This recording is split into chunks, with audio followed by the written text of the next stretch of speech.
And here, let me try that again with the microphone actually turned on. This is Last Man Standing. I'm Dan Hollifield. I'm stupid. I forgot to turn the microphone on. With me tonight, we've got Donna and Joe, and we've got Michaela and Rich. So, Hey. full house tonight. Um, I'm sorry that you did not hear my eloquent introduction, but basically it was crap, so nobody missed Okay. anything. Well, it was a practice run. Really, it was a rehearsal, yeah. So There you go. there's not going to be any edited highlights. I'll tell you that right now. Hey, Just Hannah. kind of like the porn movies I was in. Oh, It's, hey, you know, Hunter. you just get the first one. That's all it is. Uh, Now, okay. Who is Hunter Freemeyer? He is a fan of mine that I got at, I believe we first met at QuadCon at the mall. But Well, he's one of hello. he's one of my Yeah. local fans. I Yep. would say a super fan, but Dawn is my super fan. And Yep. then I met And Hunter at the Peoria Book Show. Yes. all Yes, I did. right. He'd come to a couple different ones, but Well, any fan of yours is a friend of mine. So, hmm. He is also a writer. oh well. Oh, Yep. Well, you're in one of the right places. You share our disease. I'm sorry. yeah, he does. It's not a disease. It's a mental illness. There is no biological cause for it. We're just nuts. I've often said that being a writer is a form of mental illness that we induce voluntarily. And it involves having There's lots of nothing imaginary voluntary about this. friends. No, Well, no, the voices no, in our no. head must be dealt with. Yeah. Exactly, yes. Once you invite them in, you're stuck with them for life. Yeah. Oh, there was no And- invitation. They just barged in and brought a futon. Like, we're here. Yeah. Yep. Deal This with it. corner's ours, still Well, trying yeah. to figure out how to make mine pay rent. and now so is this corner. They have to get Corner. separate jobs, which would be really hard because you've only got one body. Yes, Hunter, it is just an extra flavor. Um, Yes. I often tell people who say, I want to be a writer, no, no, you don't. you either are or you aren't. Right. The Correct. the the main reason we keep going is because it hurts less to write than it does not Not right. to write. hmm And if that ain't a definition of insanity nobody's ever codified yet, I don't know what is, but I think I'm correct. Um, you you can put it off. You can skip out on. You can play hooky, but sooner or later, you got to dive back into it. I mean, seriously. Hey, it was only a short story. I could stop anytime. Yeah. Yeah. You tell yourself that, yes. Yeah. You keep Yeah, trying really. that one. Let me know when it That- works. That, I can stop at any point. Yeah. you got any more of them novels, man? Yeah. I need more adjectives. Yeah. Good Lord. I got a problem with commas and semicolons. I mean, is there a vaccination or something? When one of your favorite websites is Word Hippo, you know you've got a problem. I'm in this comment and I don't like it.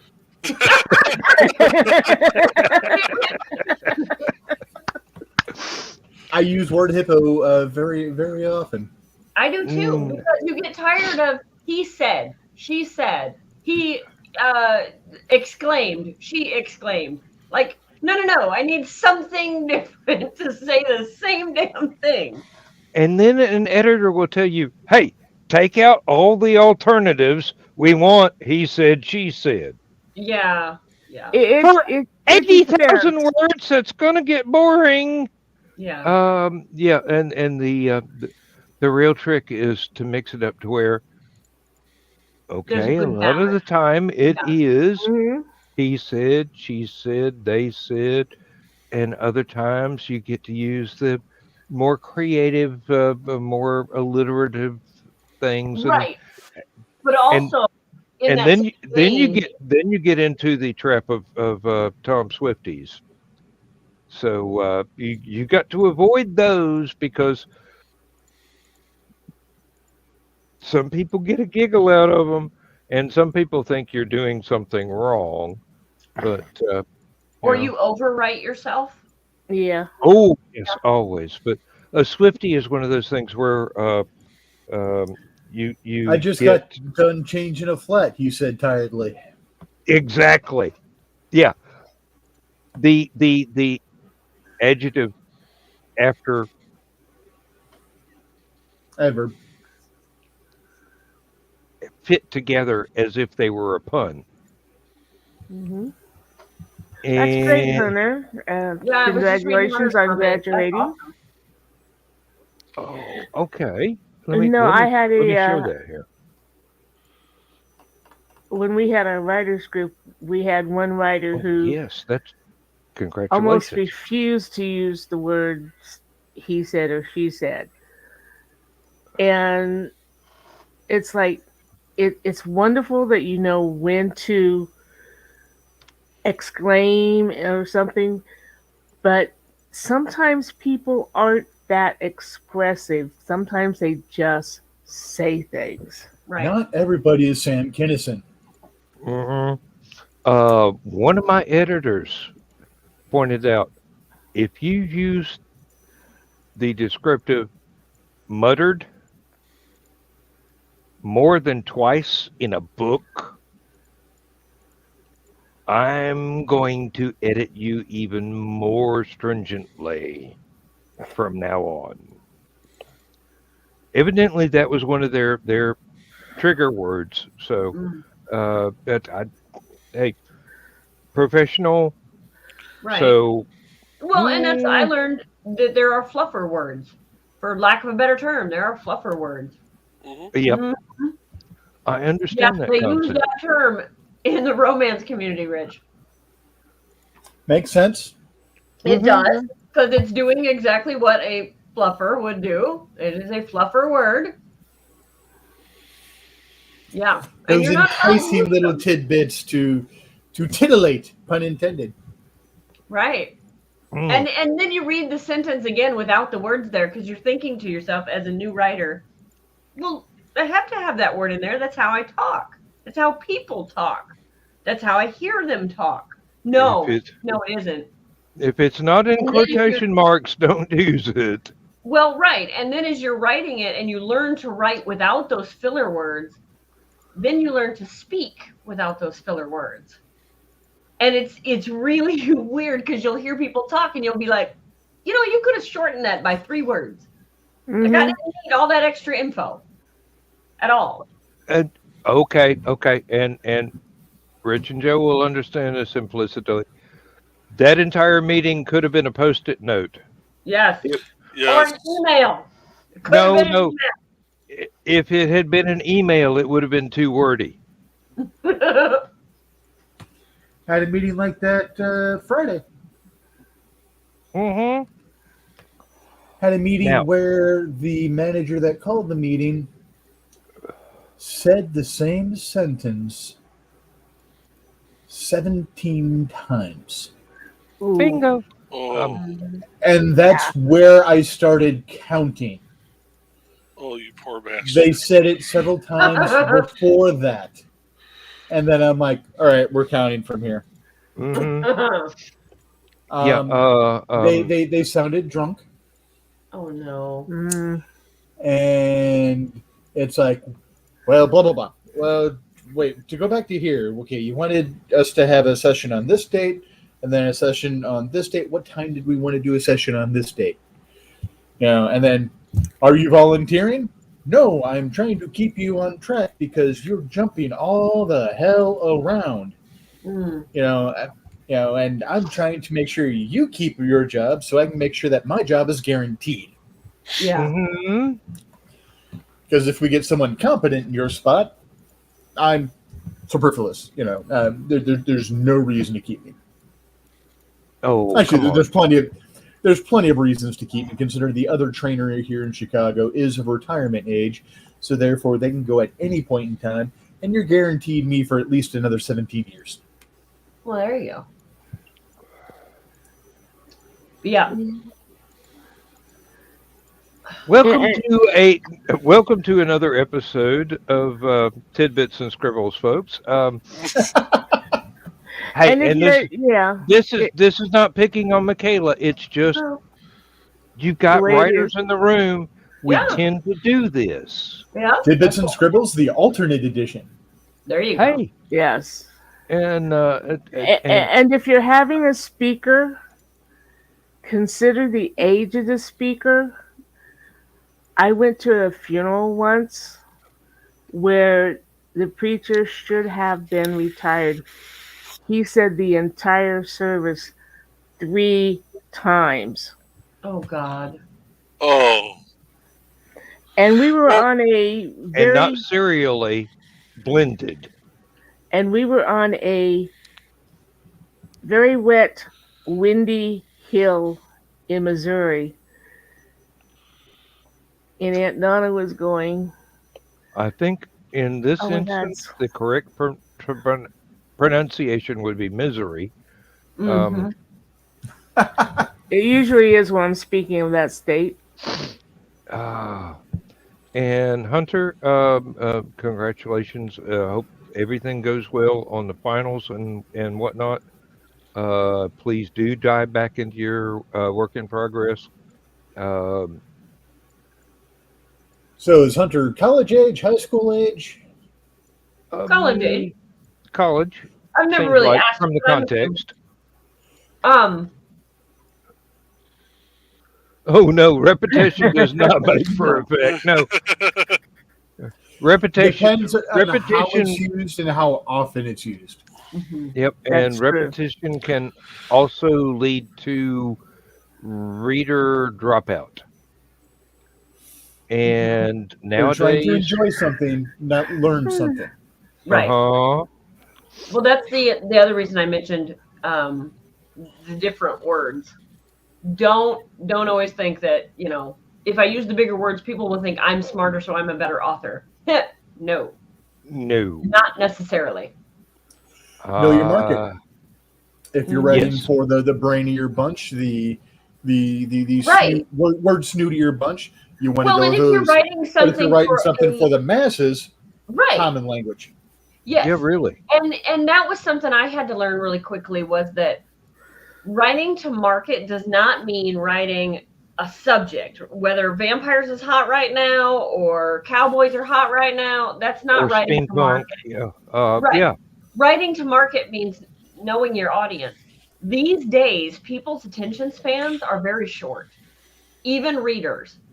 So your books have to be fast-paced, and they have to have hooks all the time so that people are wanting to turn that page and read that next chapter and move on and quickly. And if people these days, the most of them, were to read something like Edgar Allan Poe, most of them don't have the attention span to keep up. Jules Verne is another good example of that.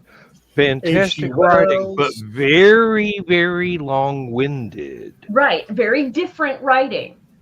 Like we were talking before, Mary Shelley. There's sometimes that I try to get into reading Frankenstein, and my brain's just like, no. Yeah. No. I've read it numerous times.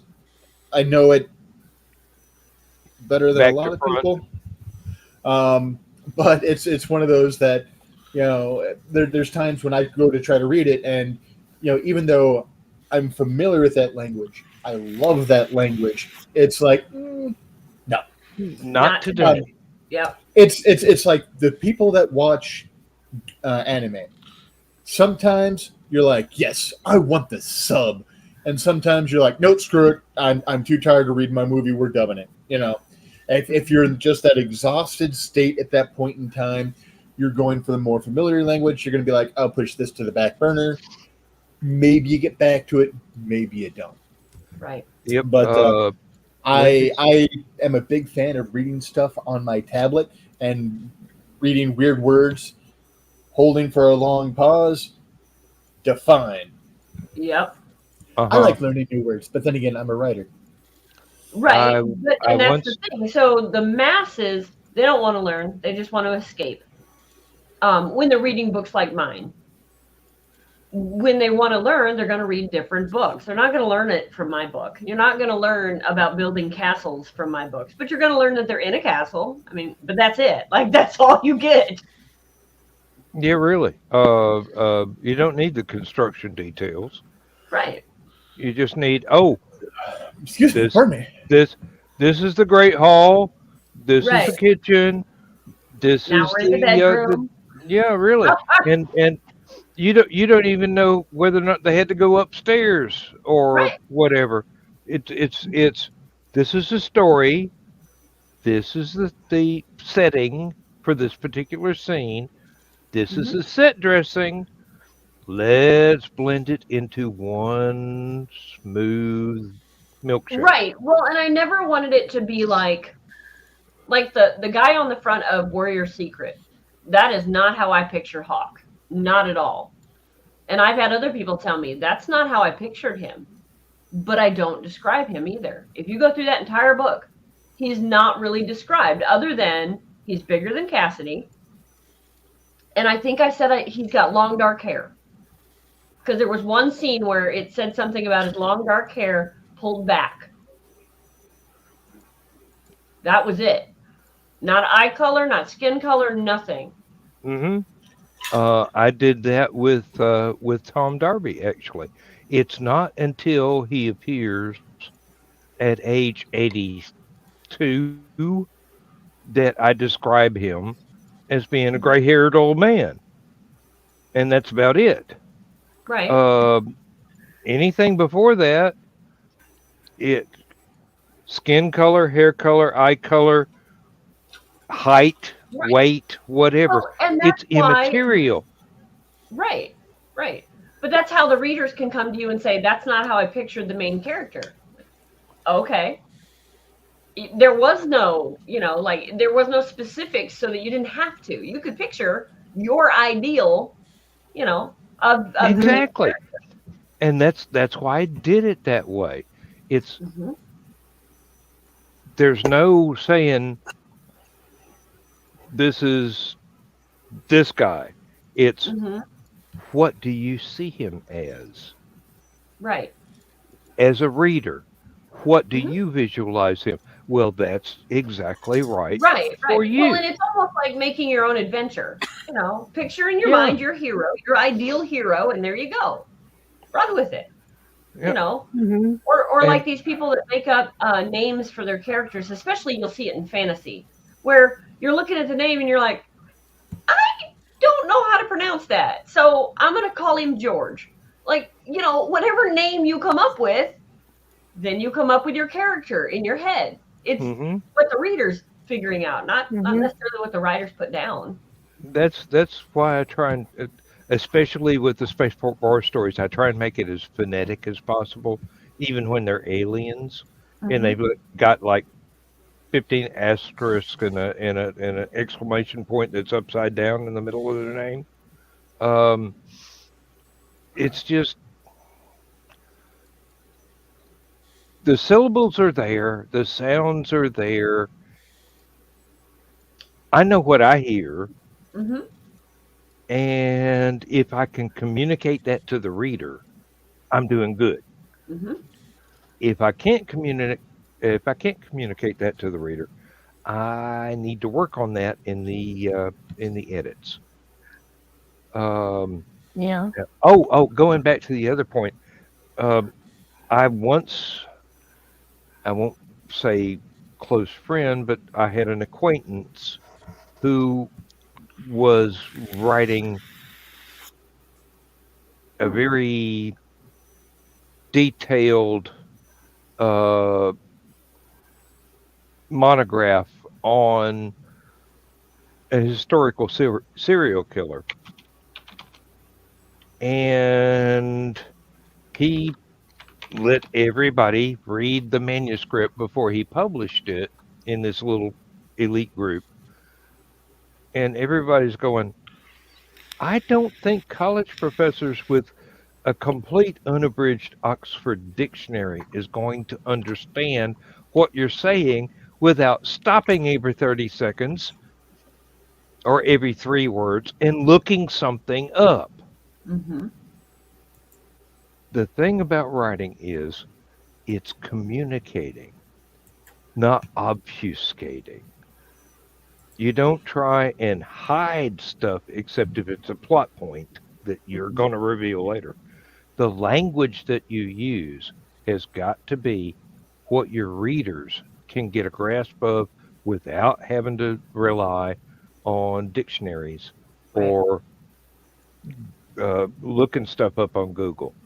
It's Well, just, and it should be more of they want to know it rather than, man, I've gotta figure this word out so that I can continue the story. Yeah. And what really helps is when you use one of those highfalutin $5 and $10 words in a space with the verbiage around it, making it obvious as to what it as means, exactly, even if exactly. you don't know the exact meaning, like squamous. It's one of those words that you're like, what the hell? But when you're reading it in Lovecraft, you get the feeling from the rest of the description of what squamous means. Right. Mhm. And it goes into several other writers as well, but the trick is don't pull the reader out of the story going, what's that word?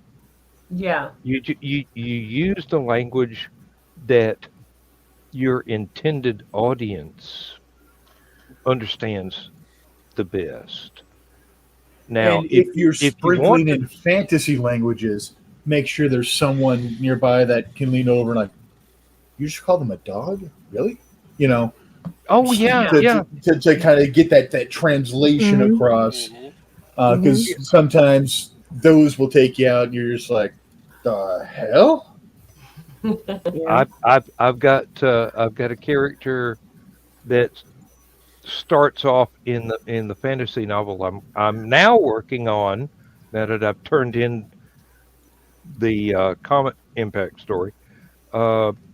He starts off very difficult to understand, but as the story progresses, he kind of changes his accent a little bit and starts using more accessible stuff. But it was not that I was trying to invent a language.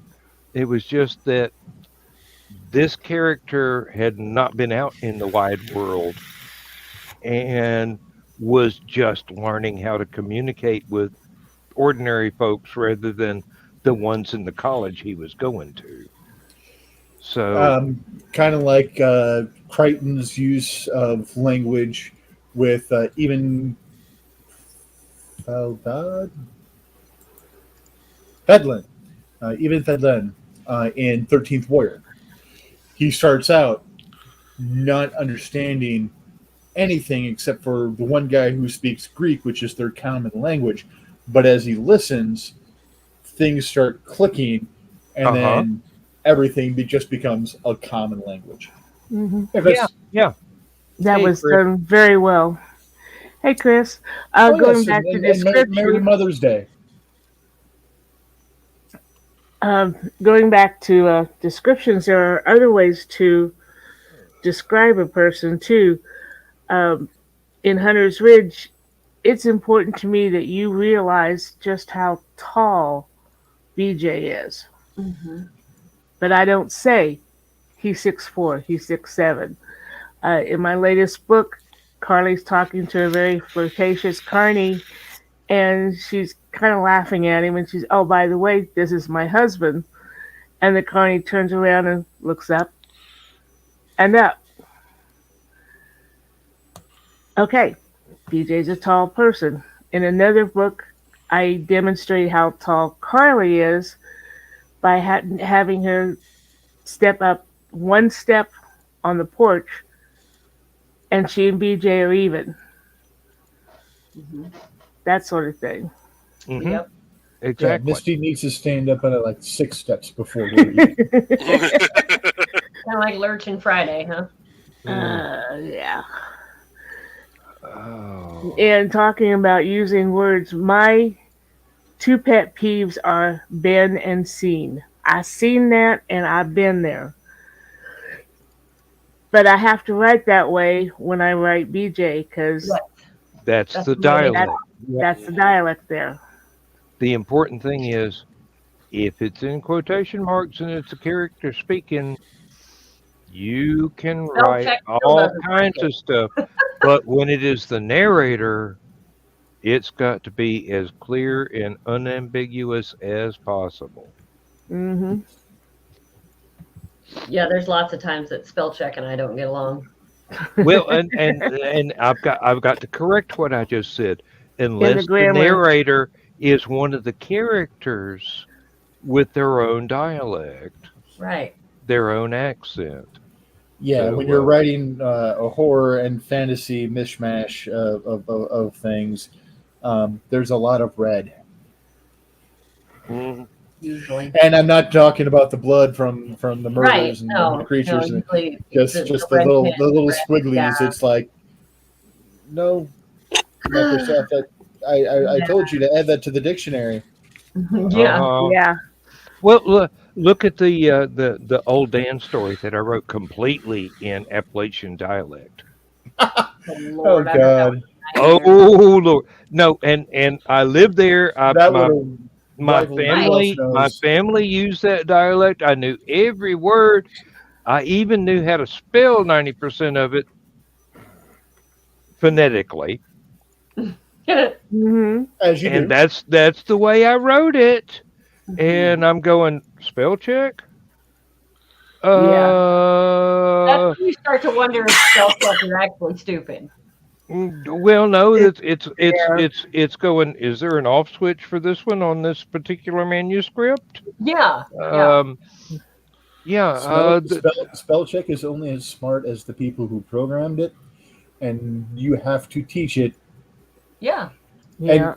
And that's why I hate speech to text programs, because apparently my dialect and accent is just far off enough that it doesn't understand half the things I try to say. Yeah.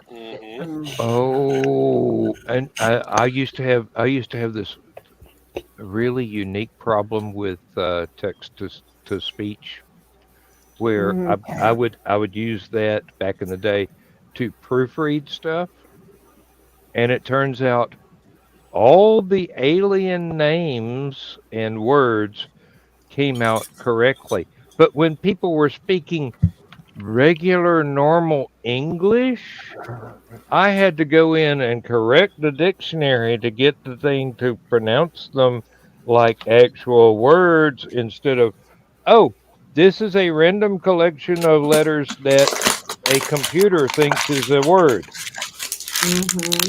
Um, we've got fire alarms and other specialized things that are in a computer that pop up on the PA when something goes wrong, and no one has ever bothered to fine tune their pronunciation guide so that they actually sound like they're saying real words instead of word salad Mm. or letter salad in this case.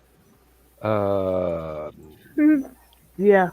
Google Maps directions when you've got them on is like that. We have a local restaurant called Cahill's, and it's always Cahill's. Yeah. Cahill. Yes. Listening to GPS pronounce some of the things is just absolutely hilarious, especially when you have the different pronounced like Hobart, for example. Hobart, Indiana. It's spelled Hobart. Mm-hmm. hmm Albert. You know. But my Oh, you favorite said- thing with yeah. GPS is when it's telling you to get onto the highway and it lists off every road that highway is. Oh Lord. Mm. So in this area, when I get on, if I'm heading to Chicago, it's take the exit to Interstate 80, Interstate 94, U.S. Highway 6. Yeah. And if you're not familiar Yeah. with it, you're going, what the hell?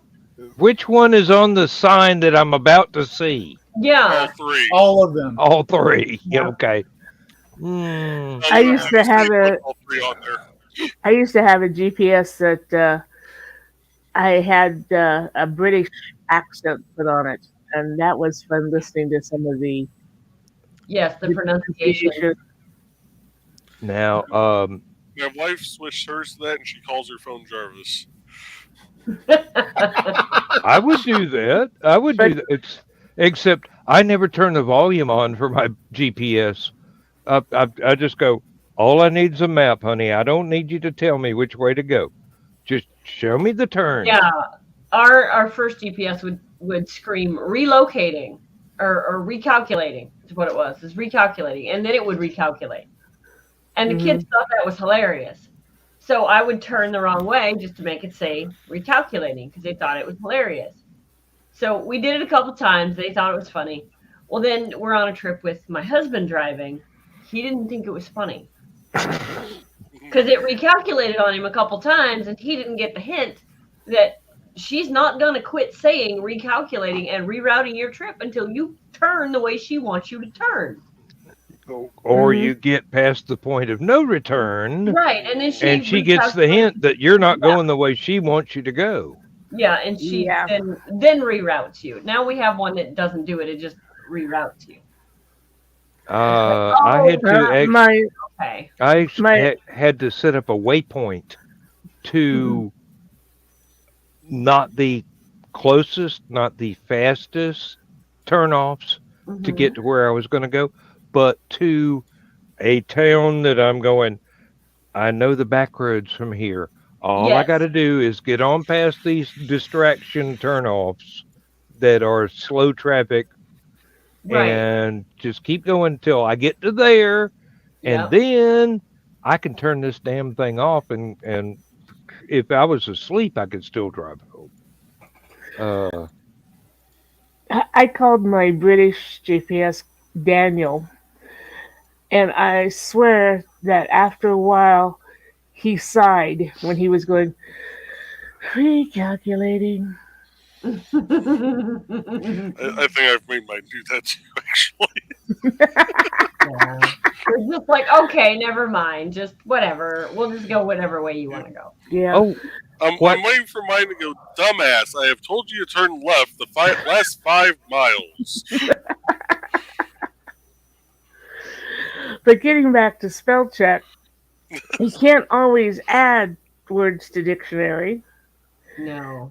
BJ has very few G's that he likes, especially if they're at the end of a word. Yes, that could cause issues.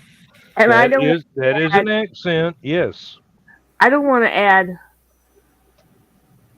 Renan because sometimes I may want to be sure that it catches Renan. Oh yeah. And trying to teach a spell check to use the apostrophe at the end to indicate a truncated word. No. You might as well be trying to get them to do abstruse physics. You know, I have yet to meet a spell check that can actually be told that this is an accent. It's a variable. Not all the people in the story are going to use this accent. Some of them got very different ones. Oh, and see you later, Stephanie is fond of. Hi, Hunter. Good night, Hunter. Stephanie's fond of using stuff where she's got a British character. She will change the actual spelling of words to the British spellings. Yes, yep, I've seen that, and that's one thing as an editor you have to ask: is this American or is this British? Is it and the person I have a thing set up on Fiverr, and some of the people that have come to me for editing, I can't take the job because they're from Indonesia or someplace like that where they speak differently than we do, and they don't want you to change the way they wrote it, but yet they want to market it to an American audience. Like, well, then this won't work. Pick one. Yeah, you Right, gotta find right. the right cadence. Again, Yes. right to market. Yes. And so there's been a couple of them where I've had to say, here's my sample. And they were like, oh, no, this is all wrong. Like, well, you're not the editor, first of all. Second, if you don't like it, you can move on to somebody else. Yeah, And really. then, and then they get upset with me because I rejected them. And it's like, no, we don't jive. No, And need you to find rejected someone me who because does I fixed stuff Right. for Yeah. your target audience, Right. So I don't and go on I there know to your help target you. audience better than you do. Right. And that's the thing is, so I don't go on there too much, but I do try and get a couple jobs here and there from it. Well, now on Apelian, I've got several writers that will submit stuff. They're in Europe. Hmm. They use the single quotes rather than double quotes, and I'm going, okay, I'm not going through and fixing all this. They will use the British spellings, and I'll go, okay, that's fine. You're Italian, but if you want to use British spellings, Right. I'll just go, okay, this is what it is. I'm going to put this up when I publish it, and hopefully the readers will know that Yeah. you are not from around here, and your native language does not use the same conventions that mine does. Now, if you want to imitate an American accent, I can help you with that. A guy from Norway wanted to know what Elvis sounded like when he was talking. How do you not know? There's so many documentaries. He did not know how to spell it. Oh. Eng- English was his second language, and let me tell you, he was a hell of a lot more fluent in it than me. But accents were a Yeah. problem. Yeah. So, Accents and dialects are a major yep. Mhm. He told me the hurdle text. for people. He told me the text he wanted the character to say. I translated it to Elvis. That's all I did. Oh boy. Thank you very much. It also helps y'all good Southern boy, just like Elvis was too. Well, Yeah. yeah, I had the home court advantage there. Now, if I had been from New York City, I might not have been able to pull that one off. Right. All right, guys. Well, Andy already went to bed, so I think I'm going to follow. It's been a long All right. day. It's been a pleasure. Thank you. Good seeing You are you. welcome Yeah, good anytime. to see you guys. Yeah. I'll see you later. All right. See you Bye later. bye. And I don't see any reason we should have to stop talking about writing. I mean, it's one of the things we do. We do, Yeah. yes. Although Joe does most of his writing in code. A quick side note on Elvis. I almost got fired because of Elvis. So in high school, one of my friend group's big things was Elvis has left the building. Elvis has left the building. So I was working at Wendy's. I was working front cashier. Of course, we had the microphone to call out orders, and um, when the place was completely empty, every once in a while, I would just grab the mic. Ladies and gentlemen, Elvis has left the building. Elvis has left the building. Thank you very much. One time I did that, and the vice president of the company walked in of our franchise. He went back and he talked to the manager that was on duty, who then pulled me in, and they had a very short conversation. You're not fired this time. Don't ever do it again. And the funny thing is, Tim was the spitting image of Robin Williams. And he got pissed because so many people made the remark that he looked like Robin Williams. He decided to grow a beard and mustache so that he didn't look quite as much like Robin Williams. And like a month after he started growing his, Robin Williams grew his. He was so pissed. Indeed, yes. And it's amazing how minuscule a sense of humor that most corporate types have. Oh, he thought it was funny as hell. But he's like, I don't want that in my restaurant. Oh, okay. Totally different problem, but yeah. For him, it was a professionalism thing. He had the sense of humor. But it's just, we need to, how do you think a customer would feel walking into that? And I'm like, all right. What customer? We're empty. And that's what I wanted to say. Maybe we'd get more customers if you'd let me do it all the time.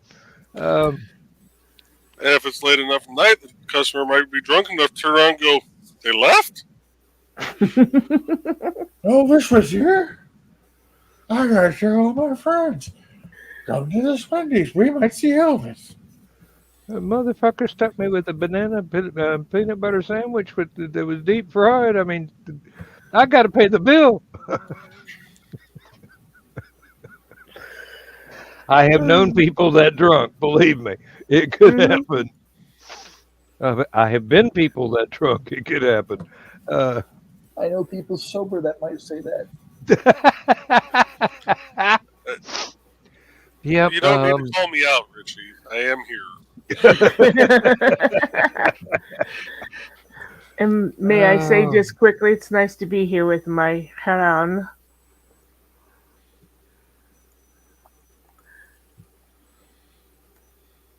That's the male version of a harem. Yes. I was just trying to figure out what proportion of us were you referring to, and then I go, all of us, of course.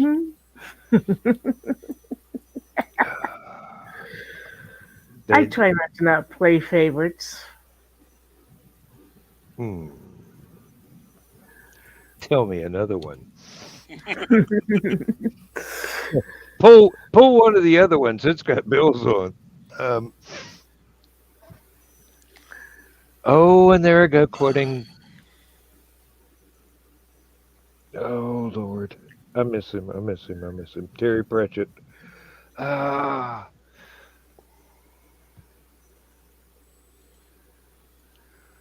It's so. I mean, it seriously does. It can bring tears to my eyes to think that there's not going to be another Discworld story ever. It's one of those things that I grew to depend on. His publishers were sending me new books for review. And I'm going, you're sending me free hardback Terry Pratchett novels?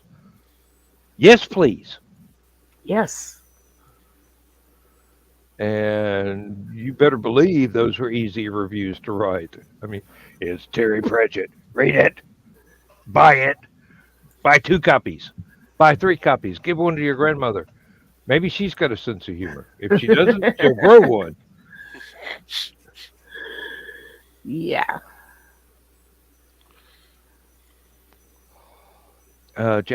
Jasper Ford's publishers were the same way. They would send me free. I'd never heard of him, and all of a sudden they started sending me books, and I'm going, holy shit! This guy can write satire like nobody's business, and he's got literary references in every paragraph. Holy Philip Jose Farmer! I'm not worthy. I'm not worthy. I mean, seriously, if you've never read either of those folks, and I'm saying that for the audience that will be watching later, not you, Carl. I know you know who these folks are. Do give them a try, because this is written entertainment at one of its highest values. There are hundreds of writers that would fall into that description, and they are all equally worthwhile and worth your hard-earned money. Those two, I highly recommend if you've got a sense of humor and you're not afraid to use it. If you don't have a sense of humor and you are afraid to use it, you might want to stick to something a little bit more tame.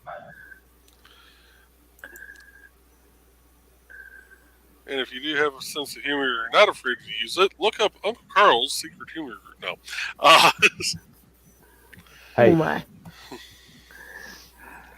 and if you do and you're not offended, Mhm. apply for membership. We don't take everybody. Well, no, we do request that you are difficult to offend, and Make sure that you do not have a stick wedged somewhere very uncomfortable. exactly. You just have to rotate it a little bit. It'll get better. And always listen to what That- Aunt Donna says. That's what Vlad Tepes said. Just squirm a little. It'll feel better later. Ooh. Okay. We aim to misbehave, and we're pretty good marksmen. That's Yep. right. And we haven't even gone into green room territory yet. Well, considering how last night's green room went, we've been pretty Yeah. much green room this tonight.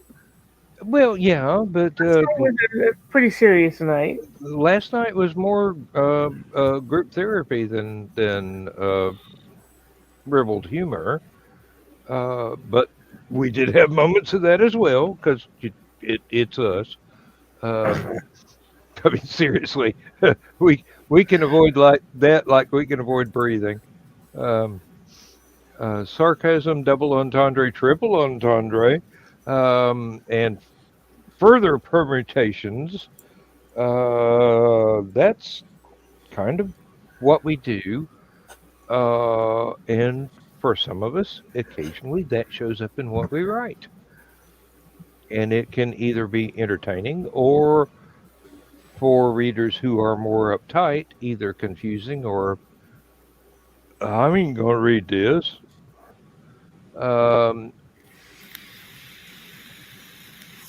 I am the world's worst at adding in obscure literary and pop cultural references to stuff that I write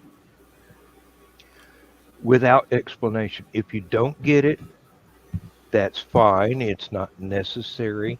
Later on, when you're exposed to that particular element of society, you may or may not get it, and then you come back and reread my stuff again, and you go, "Oh, wow! Now I understand." That gives a whole new dimension to this particular dementia. So, and I do it so well. Um, One of my editors, when I was doing the first version of the Spaceport Horror Stories, she was always asking me to explain the literary references of stuff that she had not read, and I'm going, okay, I know I'm older than you are, but this is classic literature. Everybody should have a little bit of exposure to some of this, even if it's through some movie rather than the original book. These should not I'm be totally out of left field. I'm really bad about sprinkling in song titles, even if they're misspelled, to bring in either titles or chapter titles, or even just Daddy asleep? a weird, strange utterance of someone Mhm. in one of my stories. Like I've got a story dealing with Furies that I call Hell's Bells. Hmm. I totally understand. I do, and I like it. Uh, and you, the average reader would be surprised at how many writers actually do put in subtle puns and entendres constantly that you don't notice because it has not the things that are being referenced have not crossed your radar yet. If and when they do, It's an in joke for those who know, and they yeah, know. and your perception of the world gets just that much wider. Um, it's not required. It doesn't keep you from enjoying the rest of the stuff if you don't But get it's a the joke. nice If you don't, Easter egg. yeah, really. For those who do know, you go, you went there. You actually went there. Take my money. And if it's a memorable enough scene or occurrence that happened in your story, that's going to stick with that person later on, and they come up against the original reference, they're going to be like, oh, son of a. That's what they meant. Oh, yeah. Um, there have been several times when I have referred to stuff that only people who would read either late 1800s literature or early 1900s literature, and I use the word literature loosely because they're great books to me.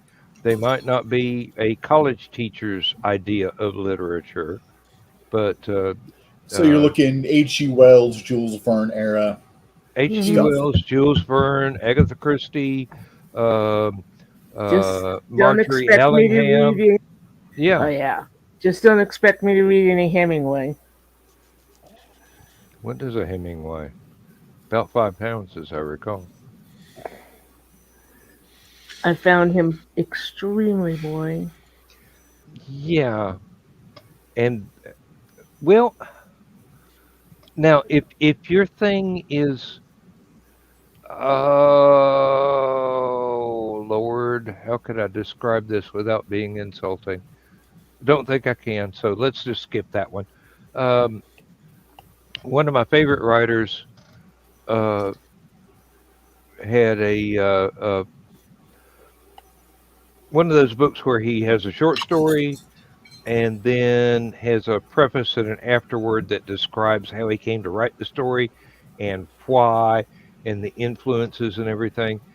And his his big deal was write short sentences, because that way the reader does not get bogged down in anything. So they're rushing along, they're flipping pages like crazy because it doesn't take them long to comprehend all the concepts that are in there, even if they're complicated concepts, because the action is propelling them forward through the entire thing. And he said, I don't describe myself as a science fiction writer. I don't describe myself as a fantasy writer. I'm an action story writer.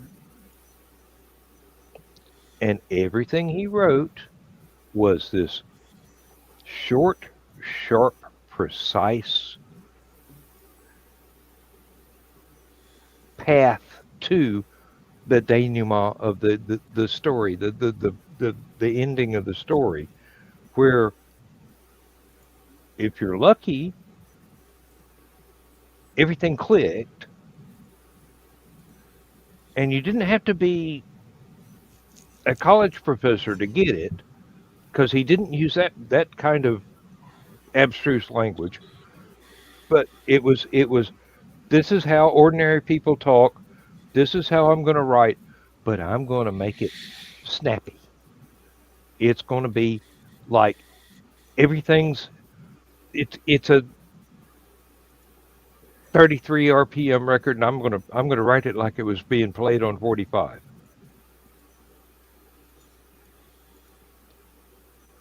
In your brain, you don't hear the chipmunks, you hear the 33 RPM, but you're just moving. The story whizzes by. That's I won't say it's that difficult to do. It's a habit to get into if you want that kind of rapid paced storytelling for your stuff. Some people, they're very, very leisurely in their narration, in their characters speaking and everything. It's just kind of flows smoothly but slowly, and there's nothing wrong with that. A lot of people have made a lot of money writing that way. A lot of people have made a lot of money writing the short sentences, the snappy sentences, and the keep the reader turning pages sort of mystique that he was going after.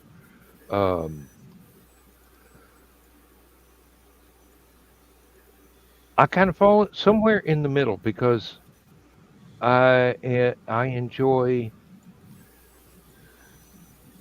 old school, very complex, very, very dramatic, very, very poetic sort of flowing language. And I also enjoy get to the point and say this now and turn a page. There's good points and bad points to both styles. Neither one is more correct than the other, I would say.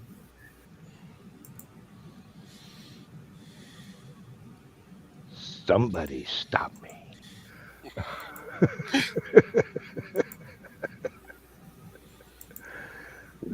It may be my show, but this is not all about me. I mean, come on, folks. We've been keeping up. Yeah. I know you're keeping up, but I'm sure you've got other stuff you can contribute and even, complicate the topic even further in a very meaningful way. I'm not what this show is all about. The companionship is what this show is all about. Can you hear Uncle Dan?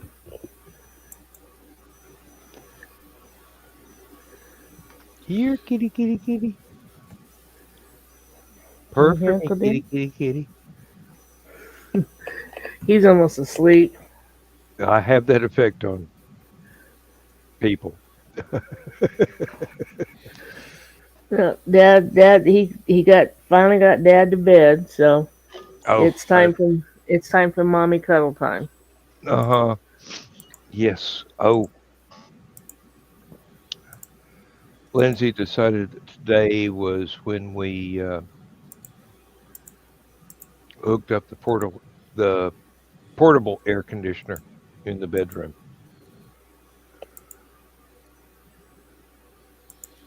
When we turned it on, it was 80 degrees in there. 5 minutes later, it was down to 75. Mm. Hour later, it's down to 70. And now the door's closed, so it's probably freezing in there. And I'm going to have to go to bed later tonight. Yeah, when the second floor temperature hit 86, I'm like, I hate to turn the air on in May, but yeah. Yep. We used to have window units throughout the house. Kept it at a temperature that was bearable for people that did not work in a factory, which meant that I was horribly uncomfortable and wearing a sweater when everybody else was wearing t-shirts and cutoffs. But it is now, let's Say see, hi. 72 degrees outside and Say hi. Oh, looky, 93 here's Uncle Dan. in my office. Hello, Hello. pretty kitty. Last week when we had the memorial, second and third floor have furnace and air conditioning.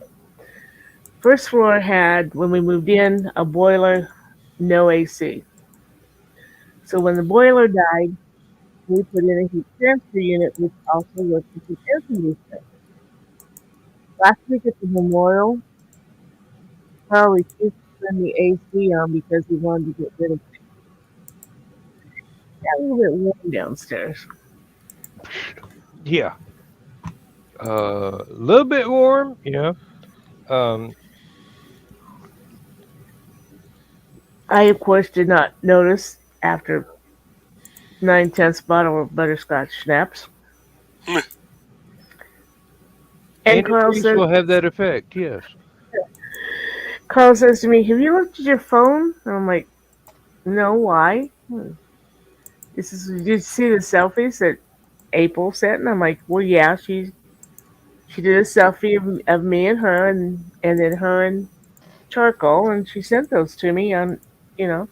And he's like, "No, look at your gallery." While I was sitting drunk on the couch, she absconded with my phone and took selfies with everybody who was at the memorial last weekend, which was nice of her, but and awfully brave because Carl's like, "I know better than to touch your phone." Yeah, that's like when my wife tells me, uh, go over to my purse and look for this thing. And I go, I ain't touching your purse. Yeah, There could Carl be wanted, alligators in there for all I know. Um, Hold on, let me tie a string onto myself first. That way you can yank me back out. really. my purse is not that big. My purse has my billfold, my little container that has my credit card in it that can't be read through, my eyeglass case that has my shades in it, and probably a cigar and a lighter. I am Every not purse, I'm every not your purse, typical woman. every woman's purse though is based around Time Lord technology. They are all bigger on the inside. Uh-huh. They're the portal from Poltergeist. And really, You might fall through and find something scary. the important thing is, at least to my mind, it's somebody else's property. You don't touch somebody else's property. It's like I wake up after my wife went to church, come in the office, sit down.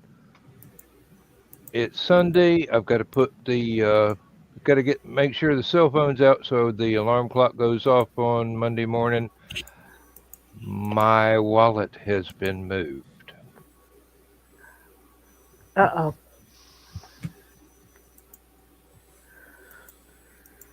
Now, this usually happens only when a church group is going out to a restaurant and she needs tip money that has to be in cash.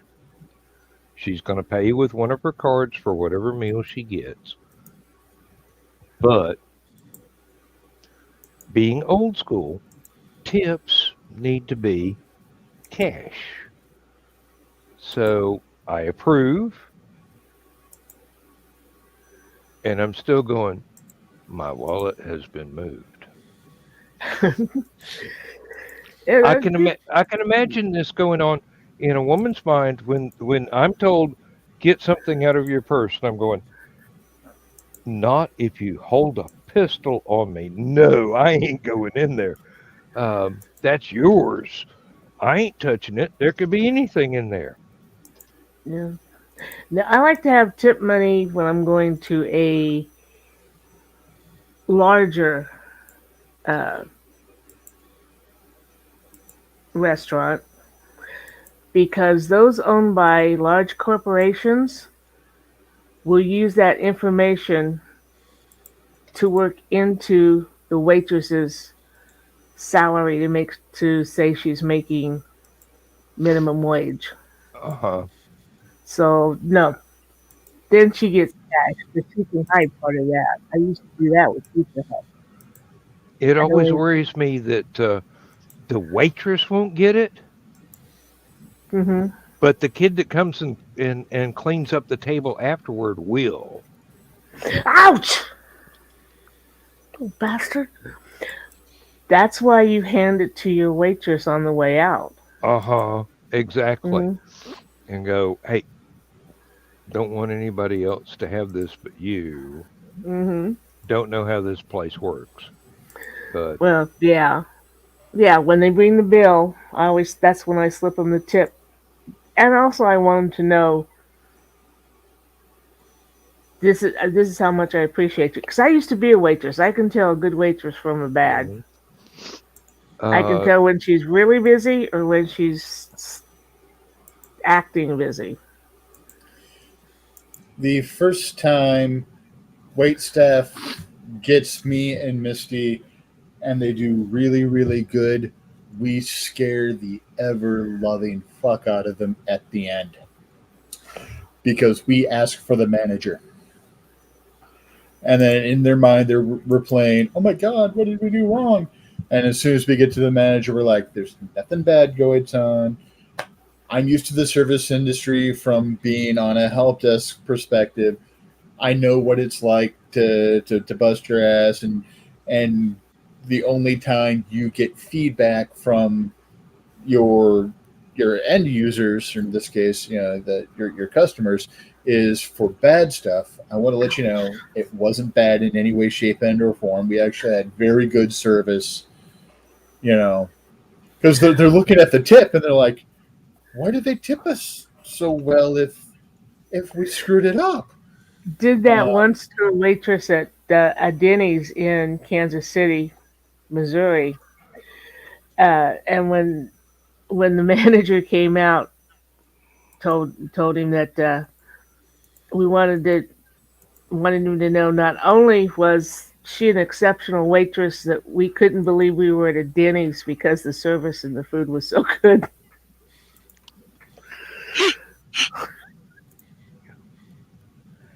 I wouldn't have taken that extra step there. But, The guy I was with was a bit of a horse's ass, but they appreciated it. But usually from that point forward, when we walked into the restaurant, if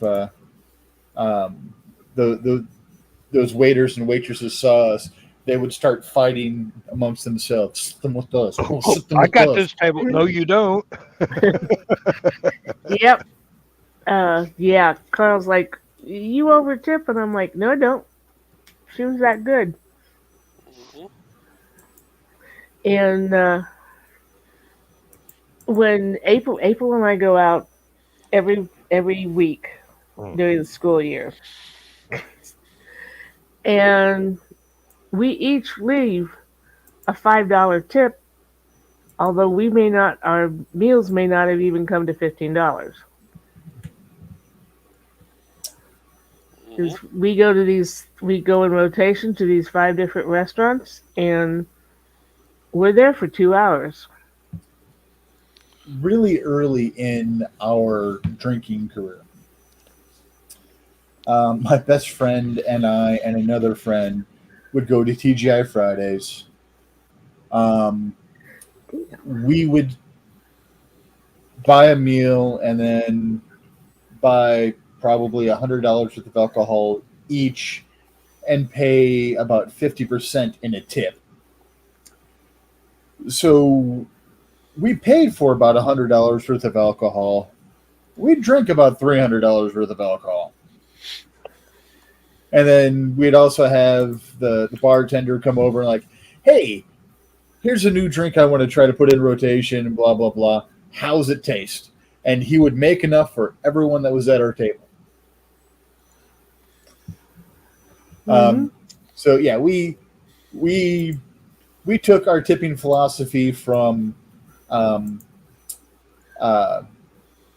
Steve Martin from My Blue Heaven. I don't believe in tipping. I believe in over tipping. Mm-hmm. Well, that's like back when I was going out with the girls back when I was single. You get to know relationships when you're there every week, and they get to know you. It's like the night I met my brother-in-law, and he thought I was drunk. My waitress knew me so well that when I got back from the dance floor, she gave me a Tom Collins glass of ice water because she knew I was the designated driver that night, and she knew that I was going to be hot and thirsty after coming off. I drank it right down. My brother-in-law, who is still in his uniform, watches me, and he's trying to pick up my drunk friend. And that SOB gave me a sobriety test right there in the middle of the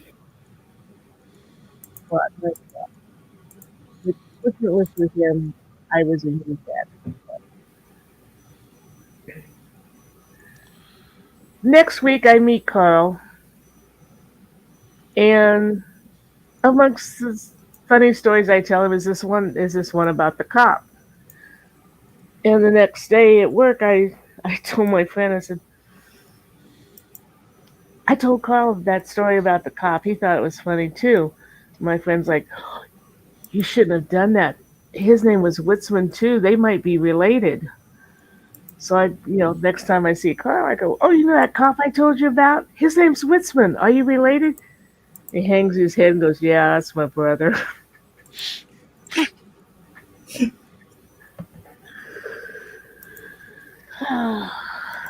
You got the smart one out of the family. Oh, hell yeah.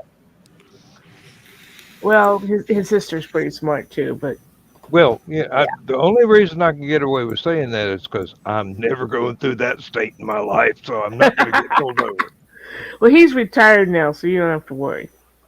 Unless you go through Oakwood. Right. I remember BTK. Don't have to actually be a cop to pull somebody over. Oh, yeah. I have studied too many Excuse me, let me try that again without a cigarette in my mouth. I have studied too many serial killers in my lifetime to know that just because somebody has a uniform and a badge and a blue light on their car does not mean they are actually a cop. Mm-hmm. But yeah, that's why a certain somebody in Oakwood better stay on my good side, because I know where he lives, and I got. You picket fenced a little bit on the audio on that one. Would you say that again? I know where somebody lives, and I've got contacts. So he better be nice to me. There's a song like that. Better be good to me. Was that Tina Turner? Should be. If She it's can make not it a song, that it's certainly a lyric in one of her songs. Yeah. Well, a lyric, but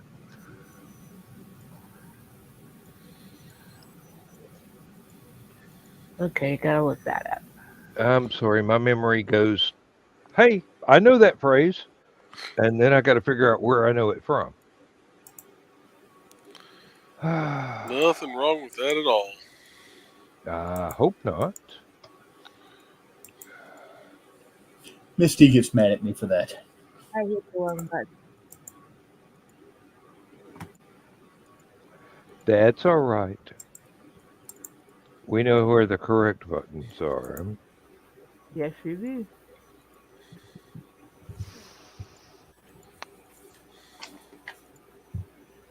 Oh, if I weren't, but I am. Oh, yes. Better Be Good to Me by Tina Turner. That is the name of the song, as well as Part of the lyrics. Mm-hmm.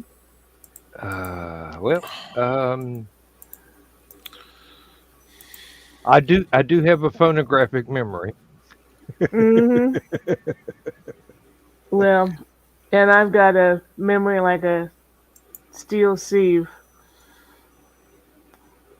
I've got a mind like a rusty, or like an iron trap, rusty and illegal in 37 states. I blame it on the drugs.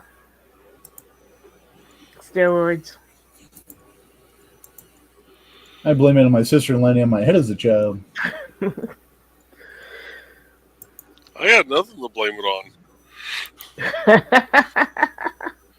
Blame it on the rain that was falling. I sure as hell can't blame it on steroids. So, in drama. So, this is back when Milli Vanilli was really big. Our stage manager's name was Dwayne. And he was dating one of the girls in the cast. And we'd always sit there and start singing, blame it on Dwayne that was falling. Because she actually spoke a little bit like Elmer Fudd.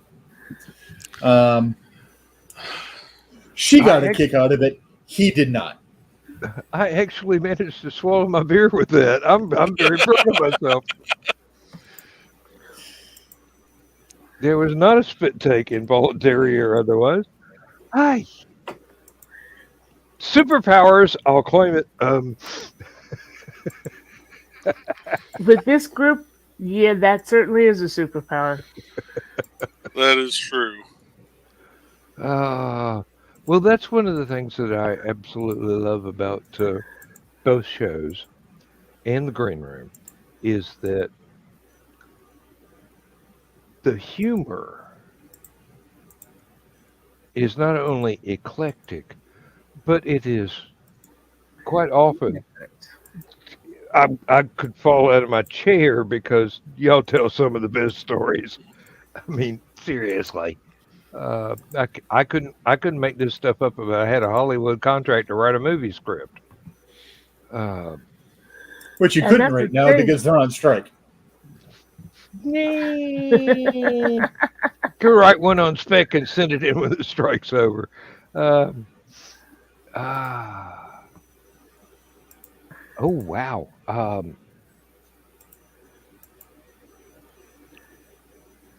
That's egotistical. You can't say that. Oh, Why? yeah, you can. Sure you can. Go ahead. When's that ever stopped us before? I think that there are definite possibilities for a film version of Tom Darby's stories. That would be nice. It would be nice indeed, especially for me. 2% Mm-hmm. of the gross, please.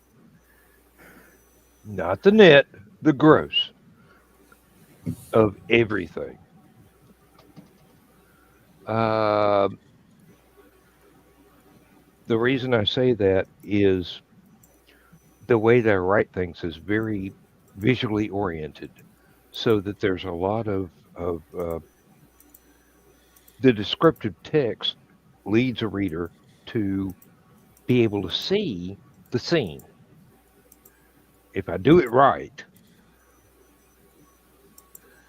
now, don't always do it right, but when I do, it's kind of powerful.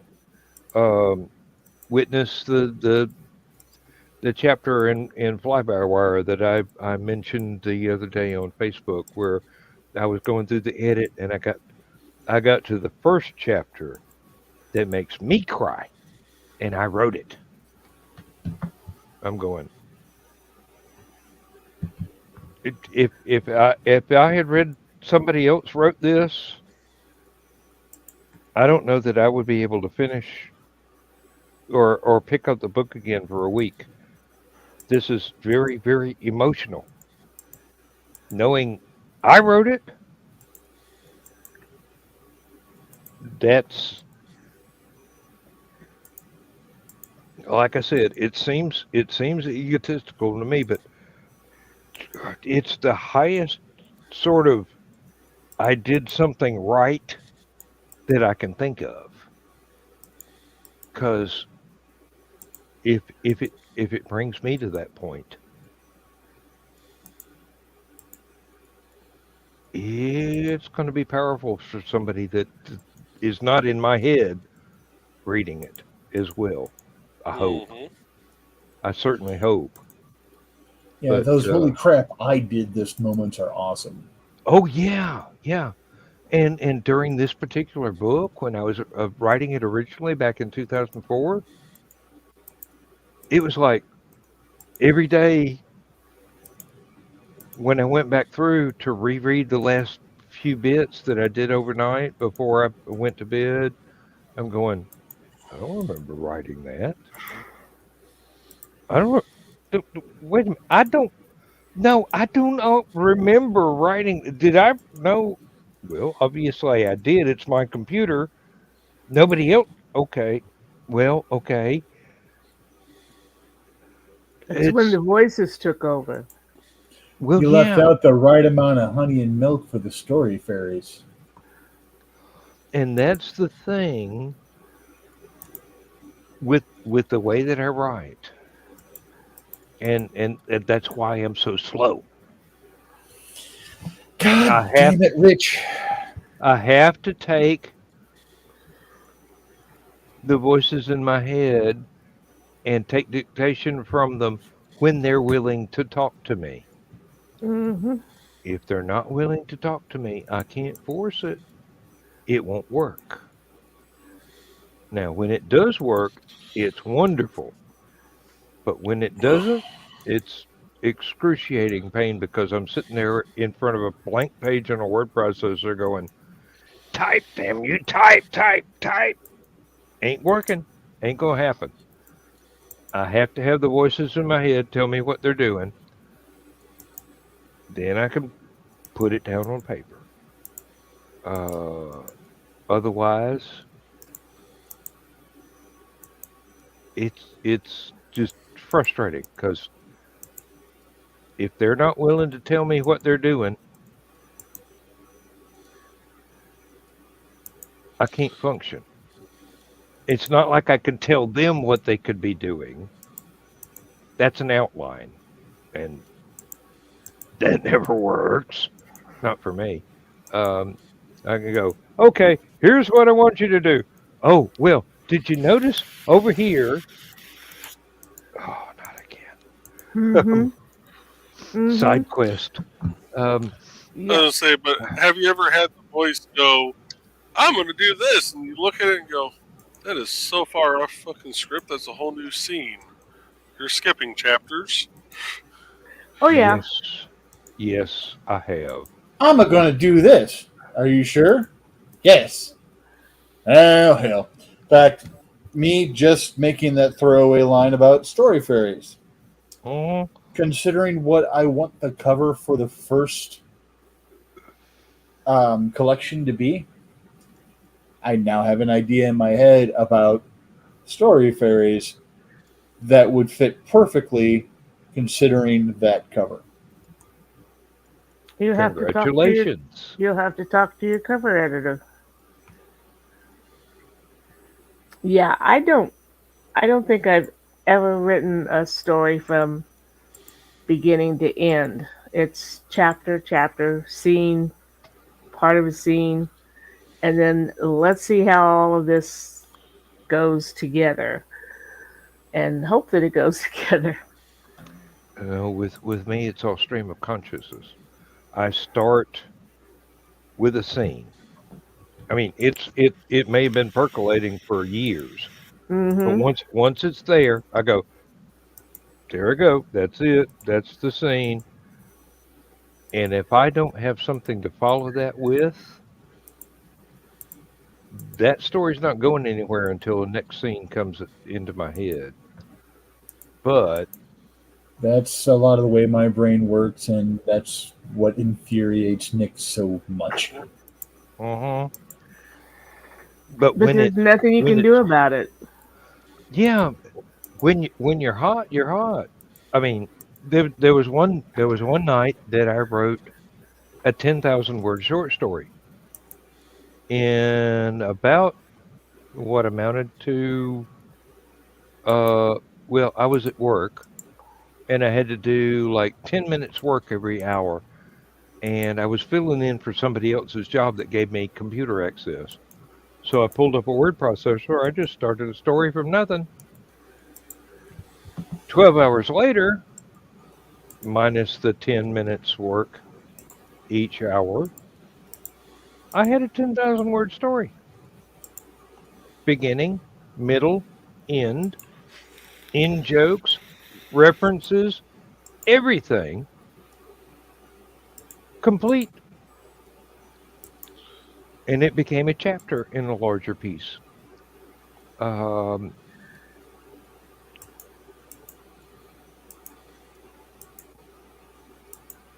that's a night I will always remember.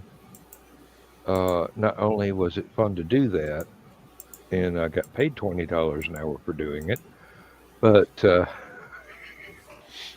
um, there were life events that were going on that are unforgettable as well. Not really nice ones, but it was the next day. So,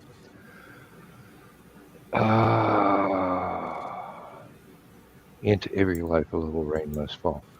Mm. Sometimes Sometimes a monsoon. it took the words right out Hi, of my my mouth. name's Noah. Yeah. I build boats for a living. Why are there two unicorns here? What's a cubit? I was about to say that. Um, it's basically from your elbow to your fingertips. You would know that. Yes, I would. Now, is it an average guy's elbow to fingertips, or is it the extra large fun size guy like Rich? I don't know, but I was always taught that a yard was from the tip of your nose to your outstretched arm. That was how my For, mother for me, counted. it's close. That's how my mother counted off yards of cloth, and as small as she was, it worked because it was the same for her as it was for me. That's the same way that I understand fathoms. Both arms outstretched with a rope in between. Hmm.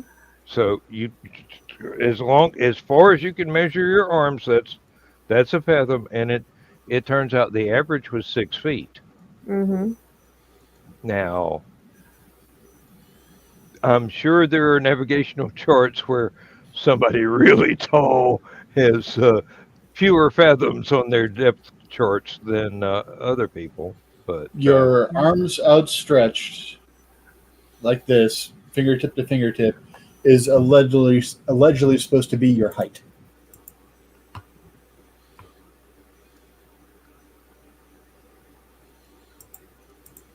oh, That would explain the long arms on some people.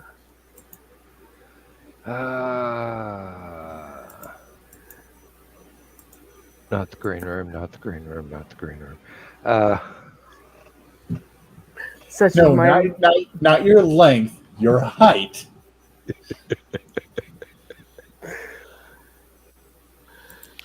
And if only my girth matched.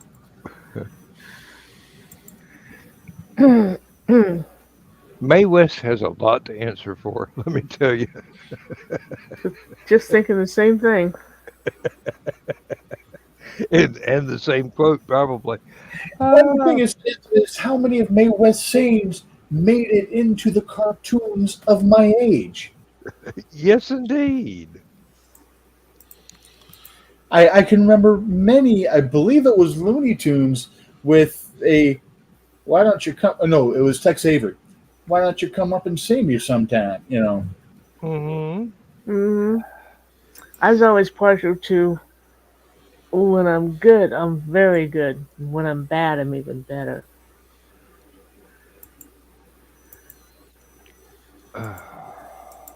Yes, Totally Dan. sounds like a Jessica Rabbit thing. They should have had her say that, yes. One can only wish. That would have been a good line of dialogue that would have wound up on the cutting room floor, because they were trying for a G rating. And then they drew her that way. It's not her fault. She was just drawn that way. Unlike Hollywood, because Holly did. Yes. References. I do that. It is my fault. I started to say it's not my fault. Yes, it is my fault. I stocked my brain with all this stuff, and Mm-hmm. I have a tendency to allow it to percolate entirely too long, and then express itself in some unexpected verbiage that frequently makes Richie facepalm. he knows exactly what it is. Yeah. Oh, I get the feeling that among all of my readers, Richie is my target audience.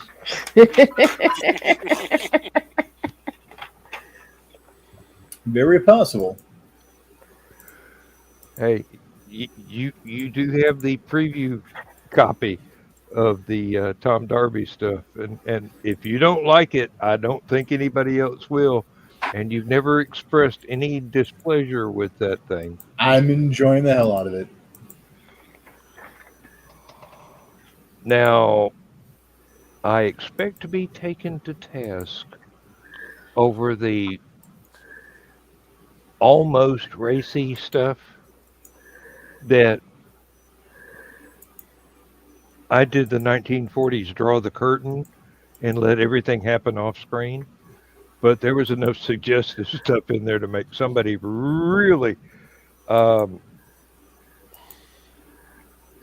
we say, experience viscerally what I intended them to, but did not explicitly state. If I did it right,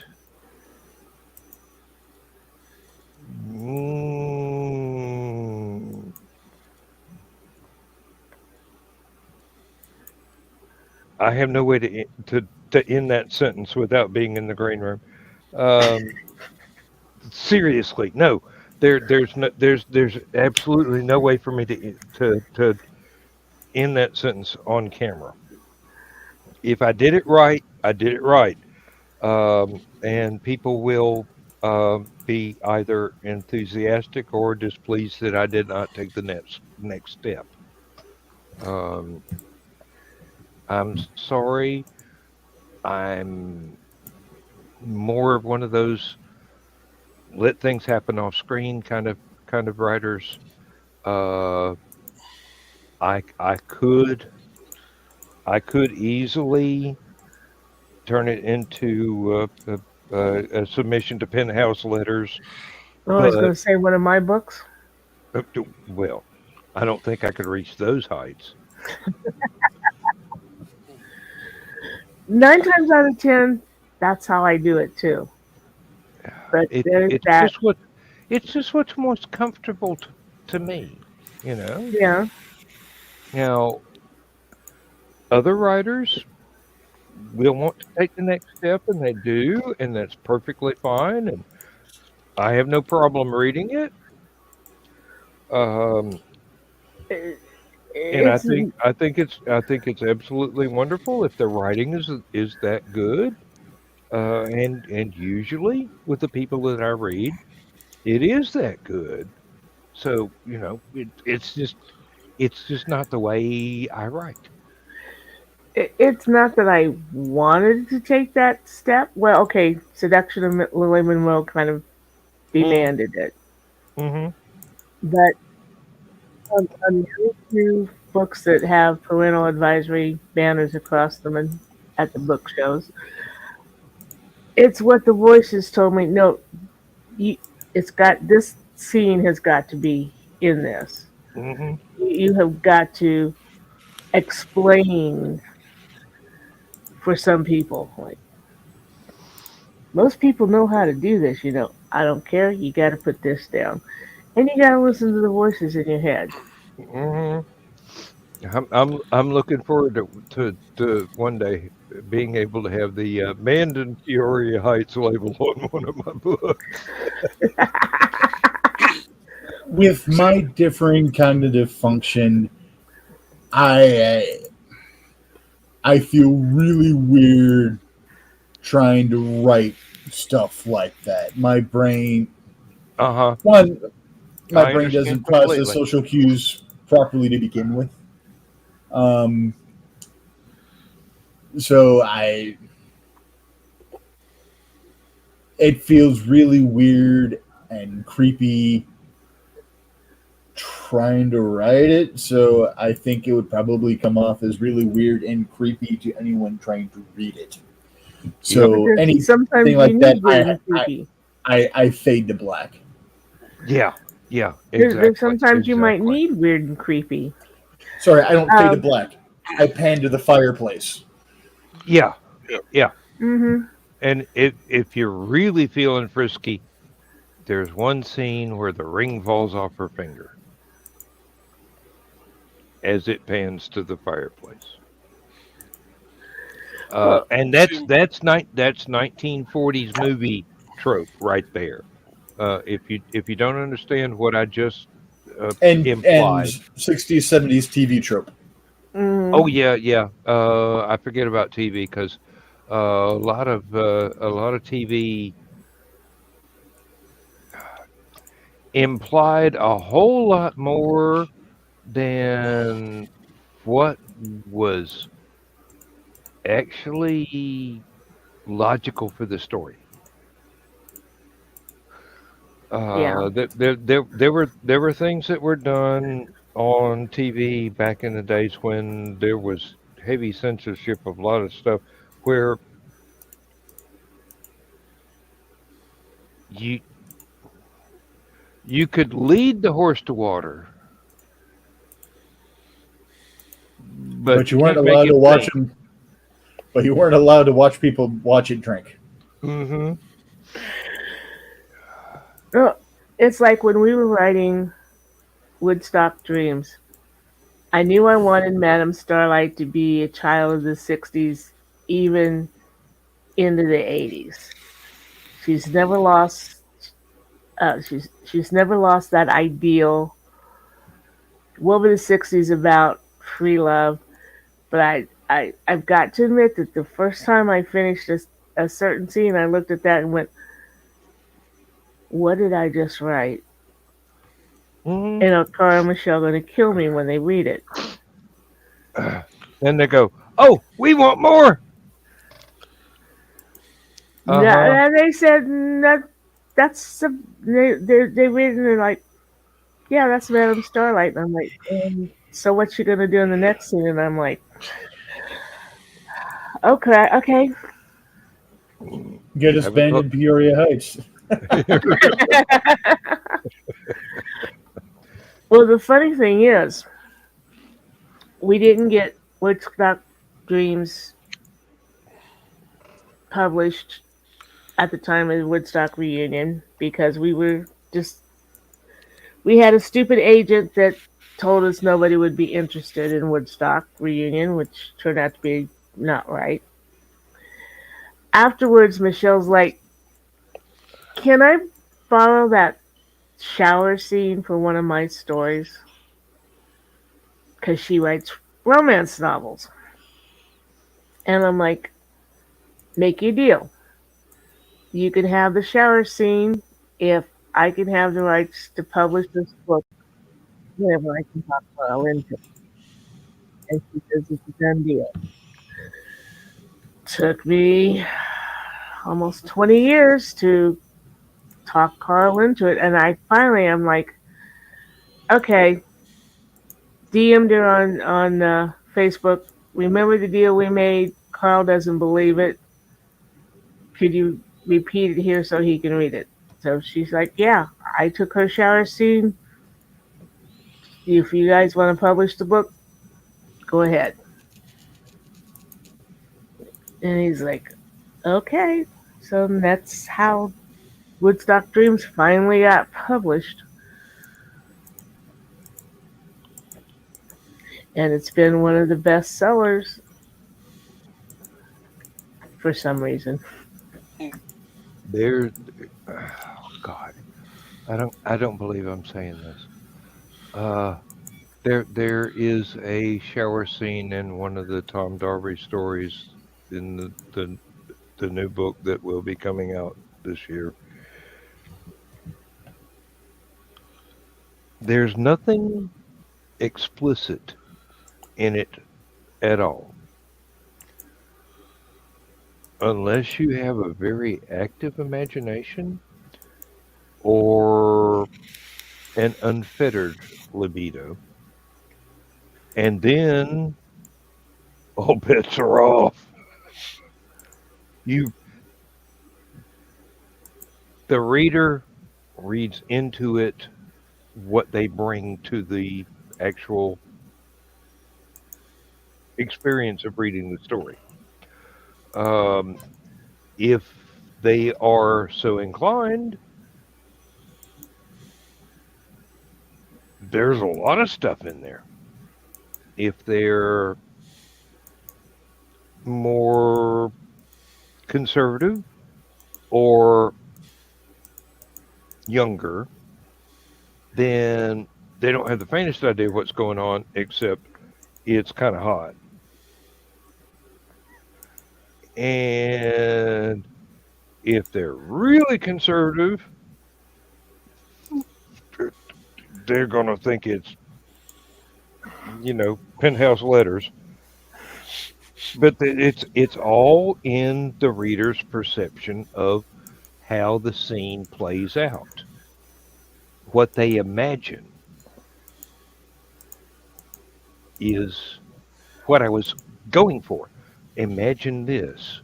Here's a totally innocent set of words that does not say anything, does not describe anything except two people having fun in a romantic way. What you read into it says more about you than it does about me. Let's just say at the end of the shower scene, Joe looks in on his $1,000 Italian suit that is pretty much ruined by the water in the shower and it's now running onto the floor. And he just grins and says, it's worth it. Mm-hmm.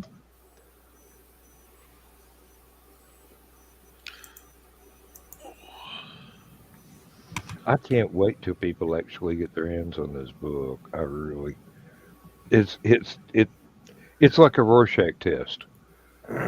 You get out of it what you bring to it. Um, there are bits and places that it's just action, just spy stuff, and there are places where it's extraordinarily violent, but it's spy stuff, and then it can be very romantic and very erotic, but it's spy stuff. But I didn't. Well, yeah, except for the violence, I didn't describe anything that graphically. Um, when somebody jumps out of the alley and tries to kill somebody, and he kills his attacker, that's explicitly violent, um, and in character, and perfectly justifiable because it was a commie. Um, hey, it was the '60s. It was the Cold War. Yeah, Um, yeah.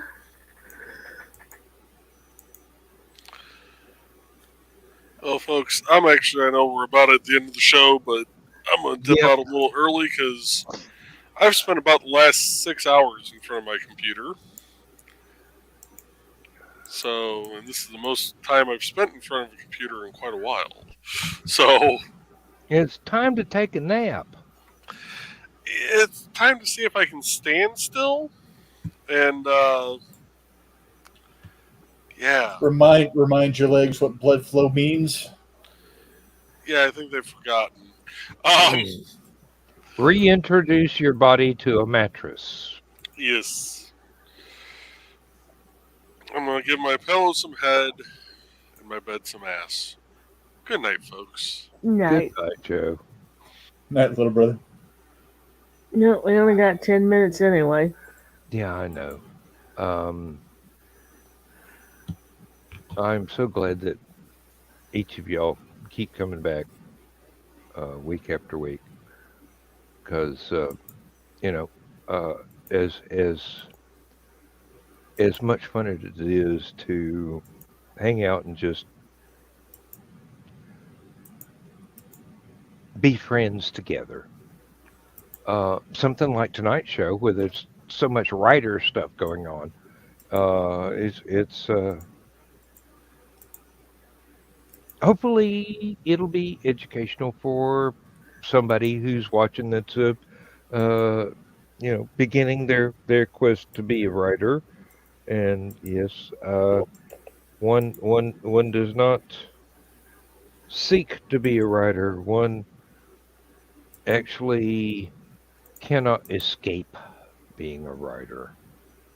It's one of these things in your mind that goes, I've got all this stuff in my head. I need to write it down. When we do that and we develop the skills to make that comprehensible to a reader, you get this buzz of, oh wow, this is good, this is good, this is really good, I hope somebody likes it.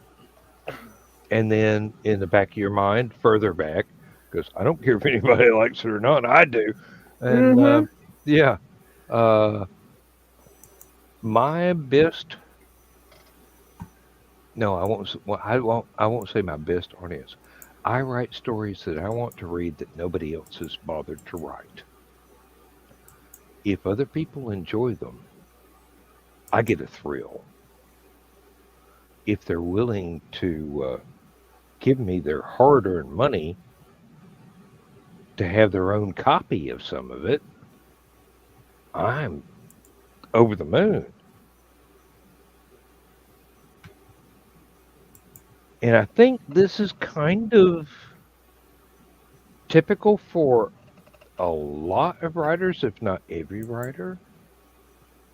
you there are words in your head you cannot escape, so you type them out. Sooner or later, somebody else gets to read them, and you hope desperately that they appreciate the not the skill that went in, but the imagination that went in to creating this little playground for them to explore. And if it's good enough for somebody to want to pay for, that's icing on the cake right there. Mhm. There are things that I've written that I don't care if anybody else ever reads. I had fun. I enjoy reading it myself. There are things when I go, oh, I hope other people like this. And then there are things where I go, you, you, you bought a copy? Thank you. You know, Yeah. there's so many different levels in that sort of thing. Um, and yeah, it was Heinlein said the the the greatest deathless prose that anybody can ever create is those little words on a small slip of paper that says "Pay to the order of," followed by your name, and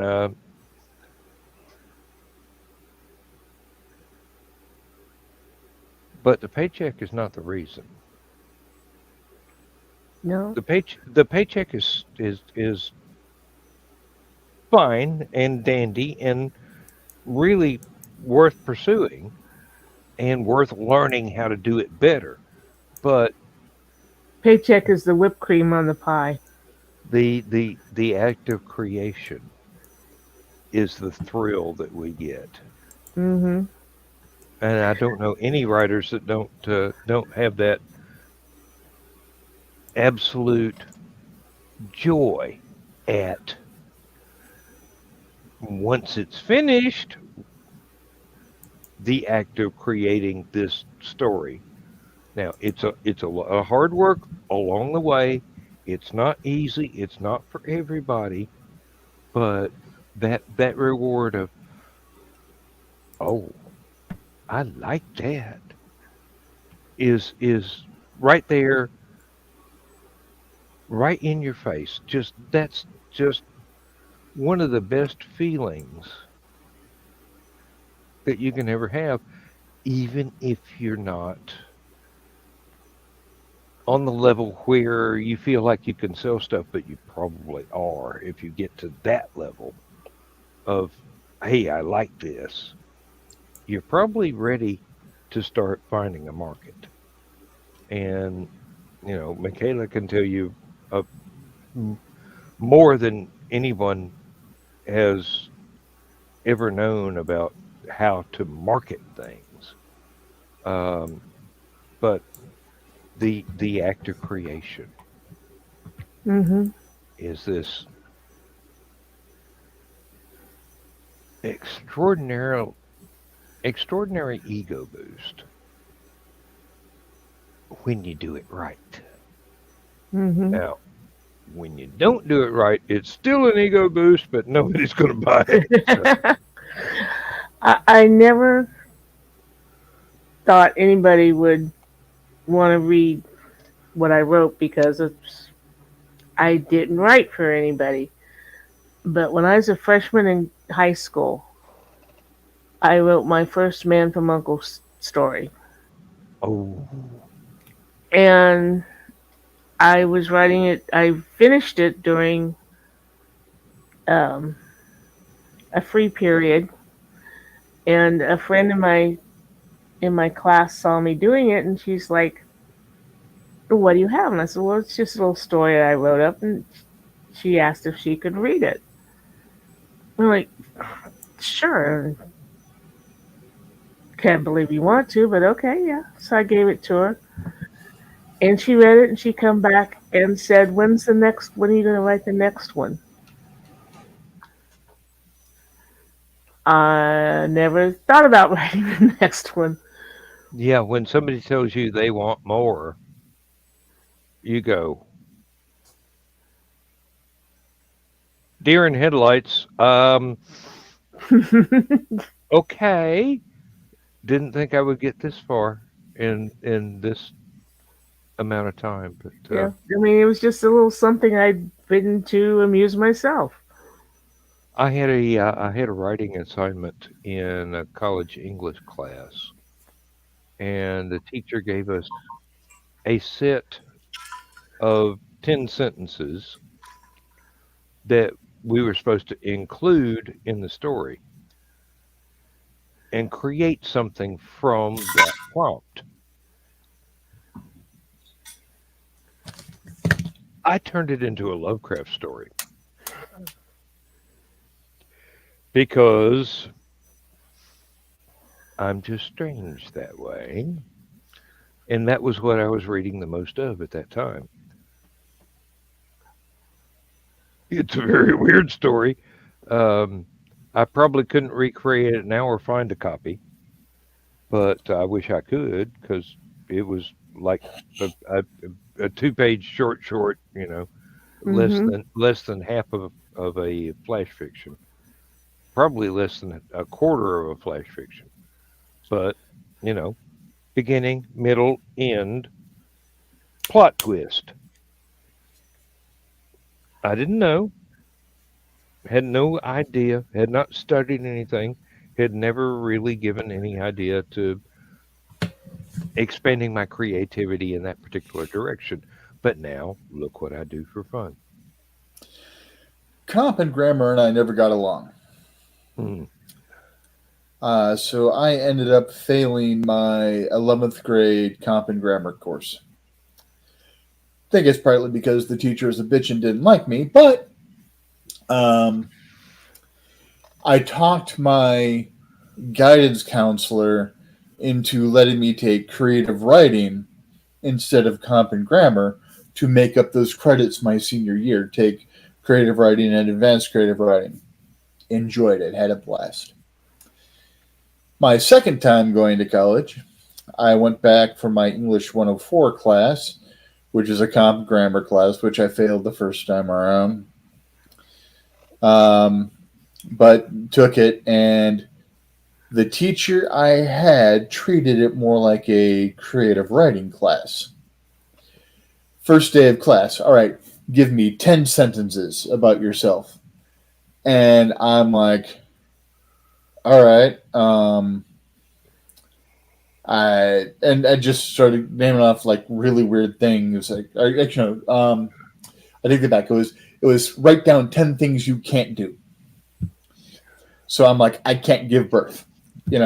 I can't juggle 3 water buffaloes, blindfolded, stuff like that. And just for those 10 can't statements, and just reaching for just the really weird and obscure stuff that is very, very true, but nobody would think of. I can't. And then she's like, all right, now take all of those statements and change the word can't to won't. And just, just that simple, technically 2-letter replacement. Mm-hmm. And how much changes. She's like, now your I can't juggle 3 water buffaloes blindfolded now becomes I won't juggle 3 water buffaloes blindfolded. And wouldn't that make a great article to write about trying to balance work and school and life? And I'm just like, damn. So I just started trying to come up with just the weirdest shit. She loved it and gave me full credit for just all this really weird shit I was writing. And I'm like, at first it was just kind of a joke. First day, this goofy assignment. And then I'm like, all right, challenge accepted. Damn, I'm failing this challenge. I can't get this lady to go, no, let's steer back on court. Yeah, I'm like, damn it. Because my mind's always been non-normative. We'll go there. Non-normative. Not that that's a bad thing. I actually kind of enjoy it because, with my brain being the way it is, I don't have to make sense of the universe. Weird shit starts happening around me, and I'm like, all right. Piz. Where other people would just be like, Yeah.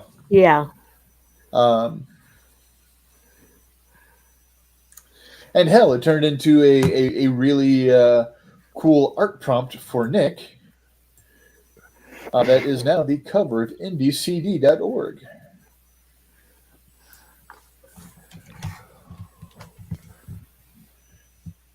Yeah, he put the Captain Scarlet drawing on as one of those time lapse drawings the other day, and I'm just looking at it and I go,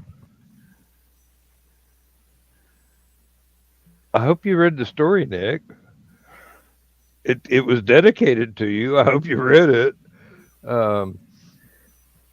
Seriously, and it was the second time in 2 months that talking to Nick or watching him draw something prompted a story. It was admittedly both very, very short stories, but they were complete stories. Doesn't matter how many words they were, it was complete. So that's a very effective writing exercise to take some kind of inspiration from somebody else doing something totally different and turn it into words with your own twist to it. You don't have to slavishly follow their prompt, but no, I just realized that. Okay, so Old Dan, which was one of the prompts, inspired the Breaking Storm, something that I'm working on, and I just realized that when you were writing your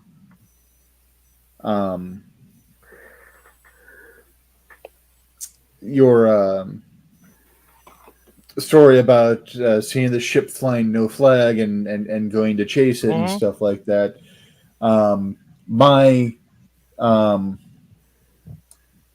spontaneous utterance for a suggestion for the title inspired something along the similar veins of the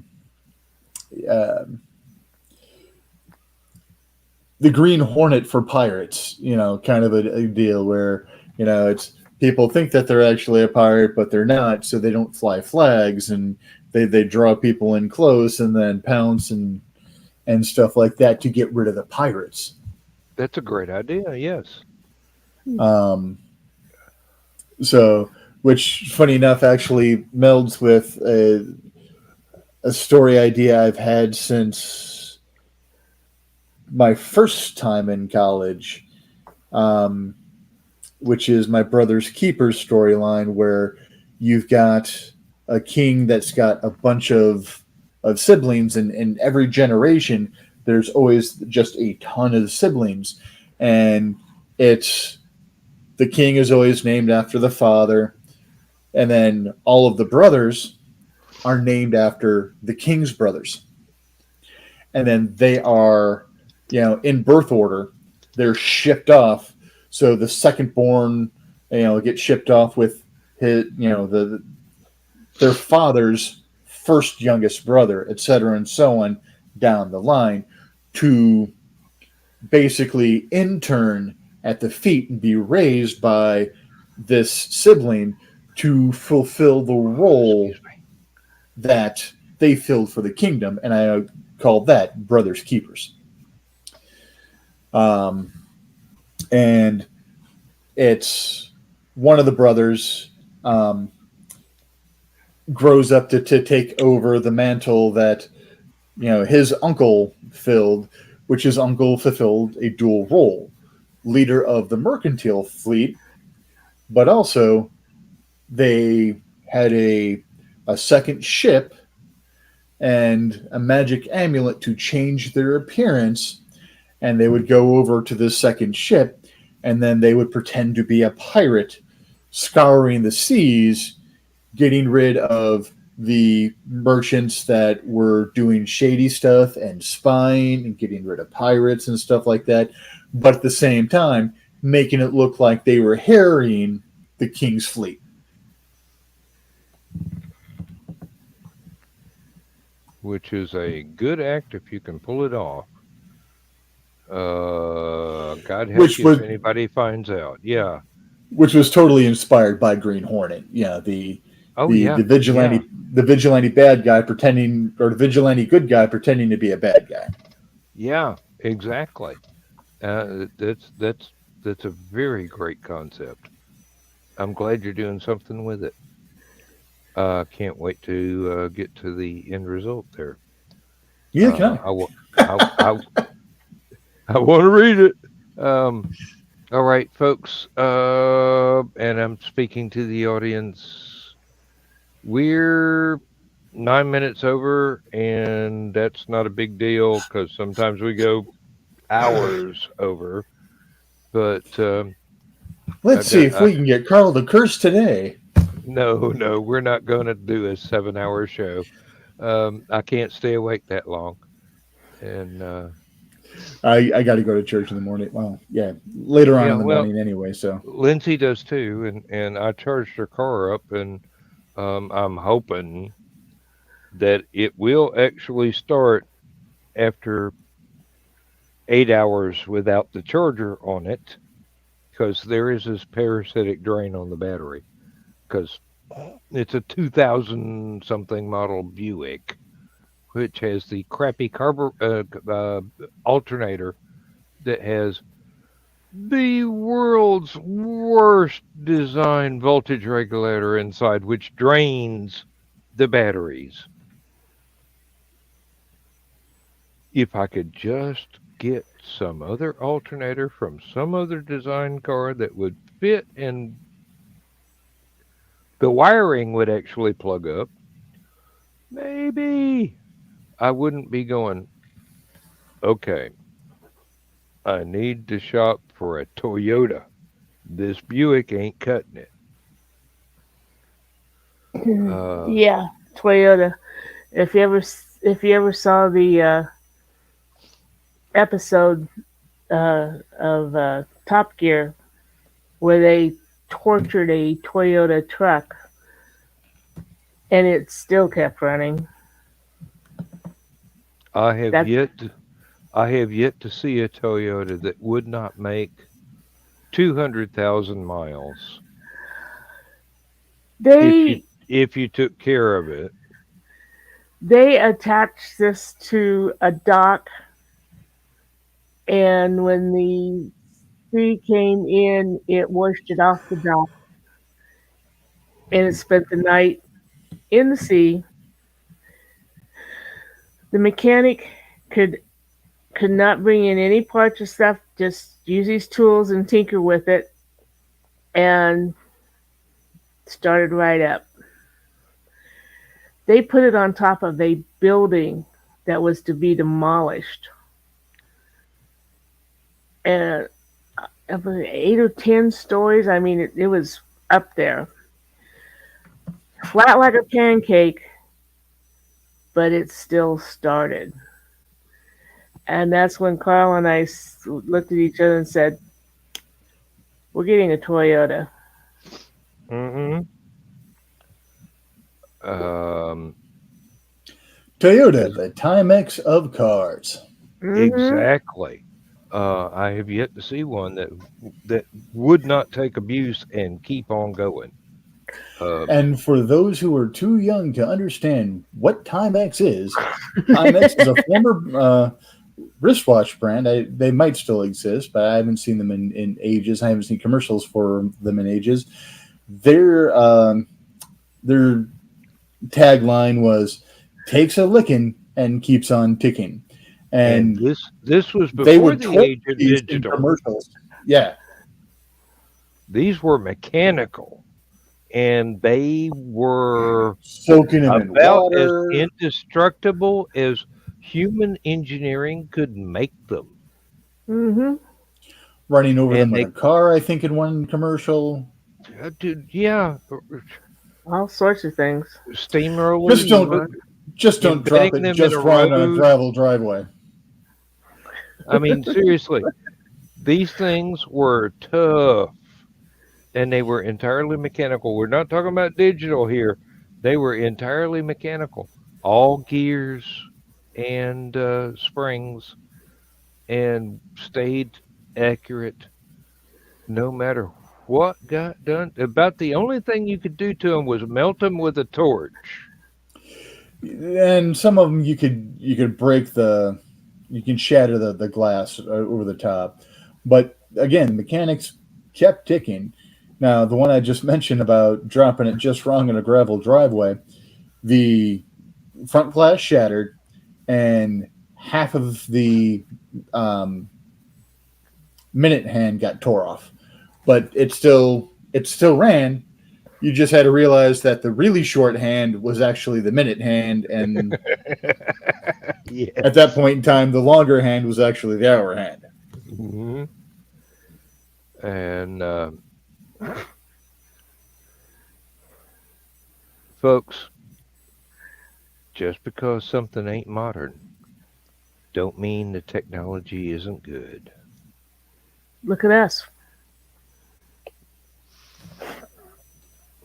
It ain't the years, baby. It's the mileage.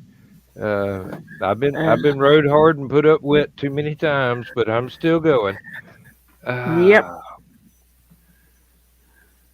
Now, how is that a green room comment? I mean, seriously, Really?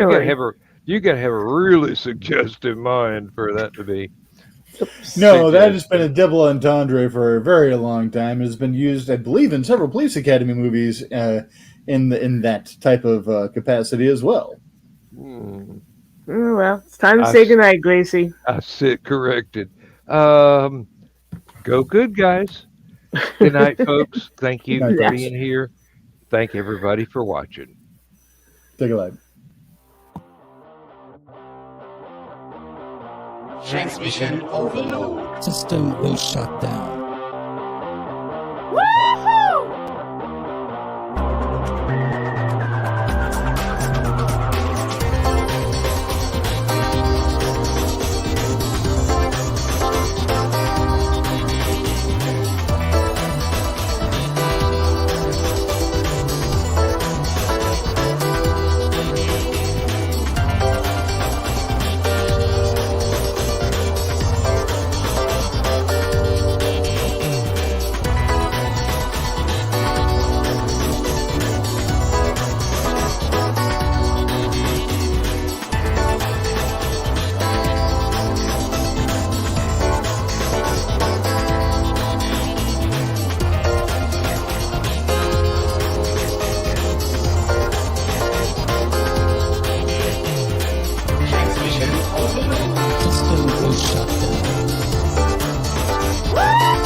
System will shut down. System will shut down. System will shut down.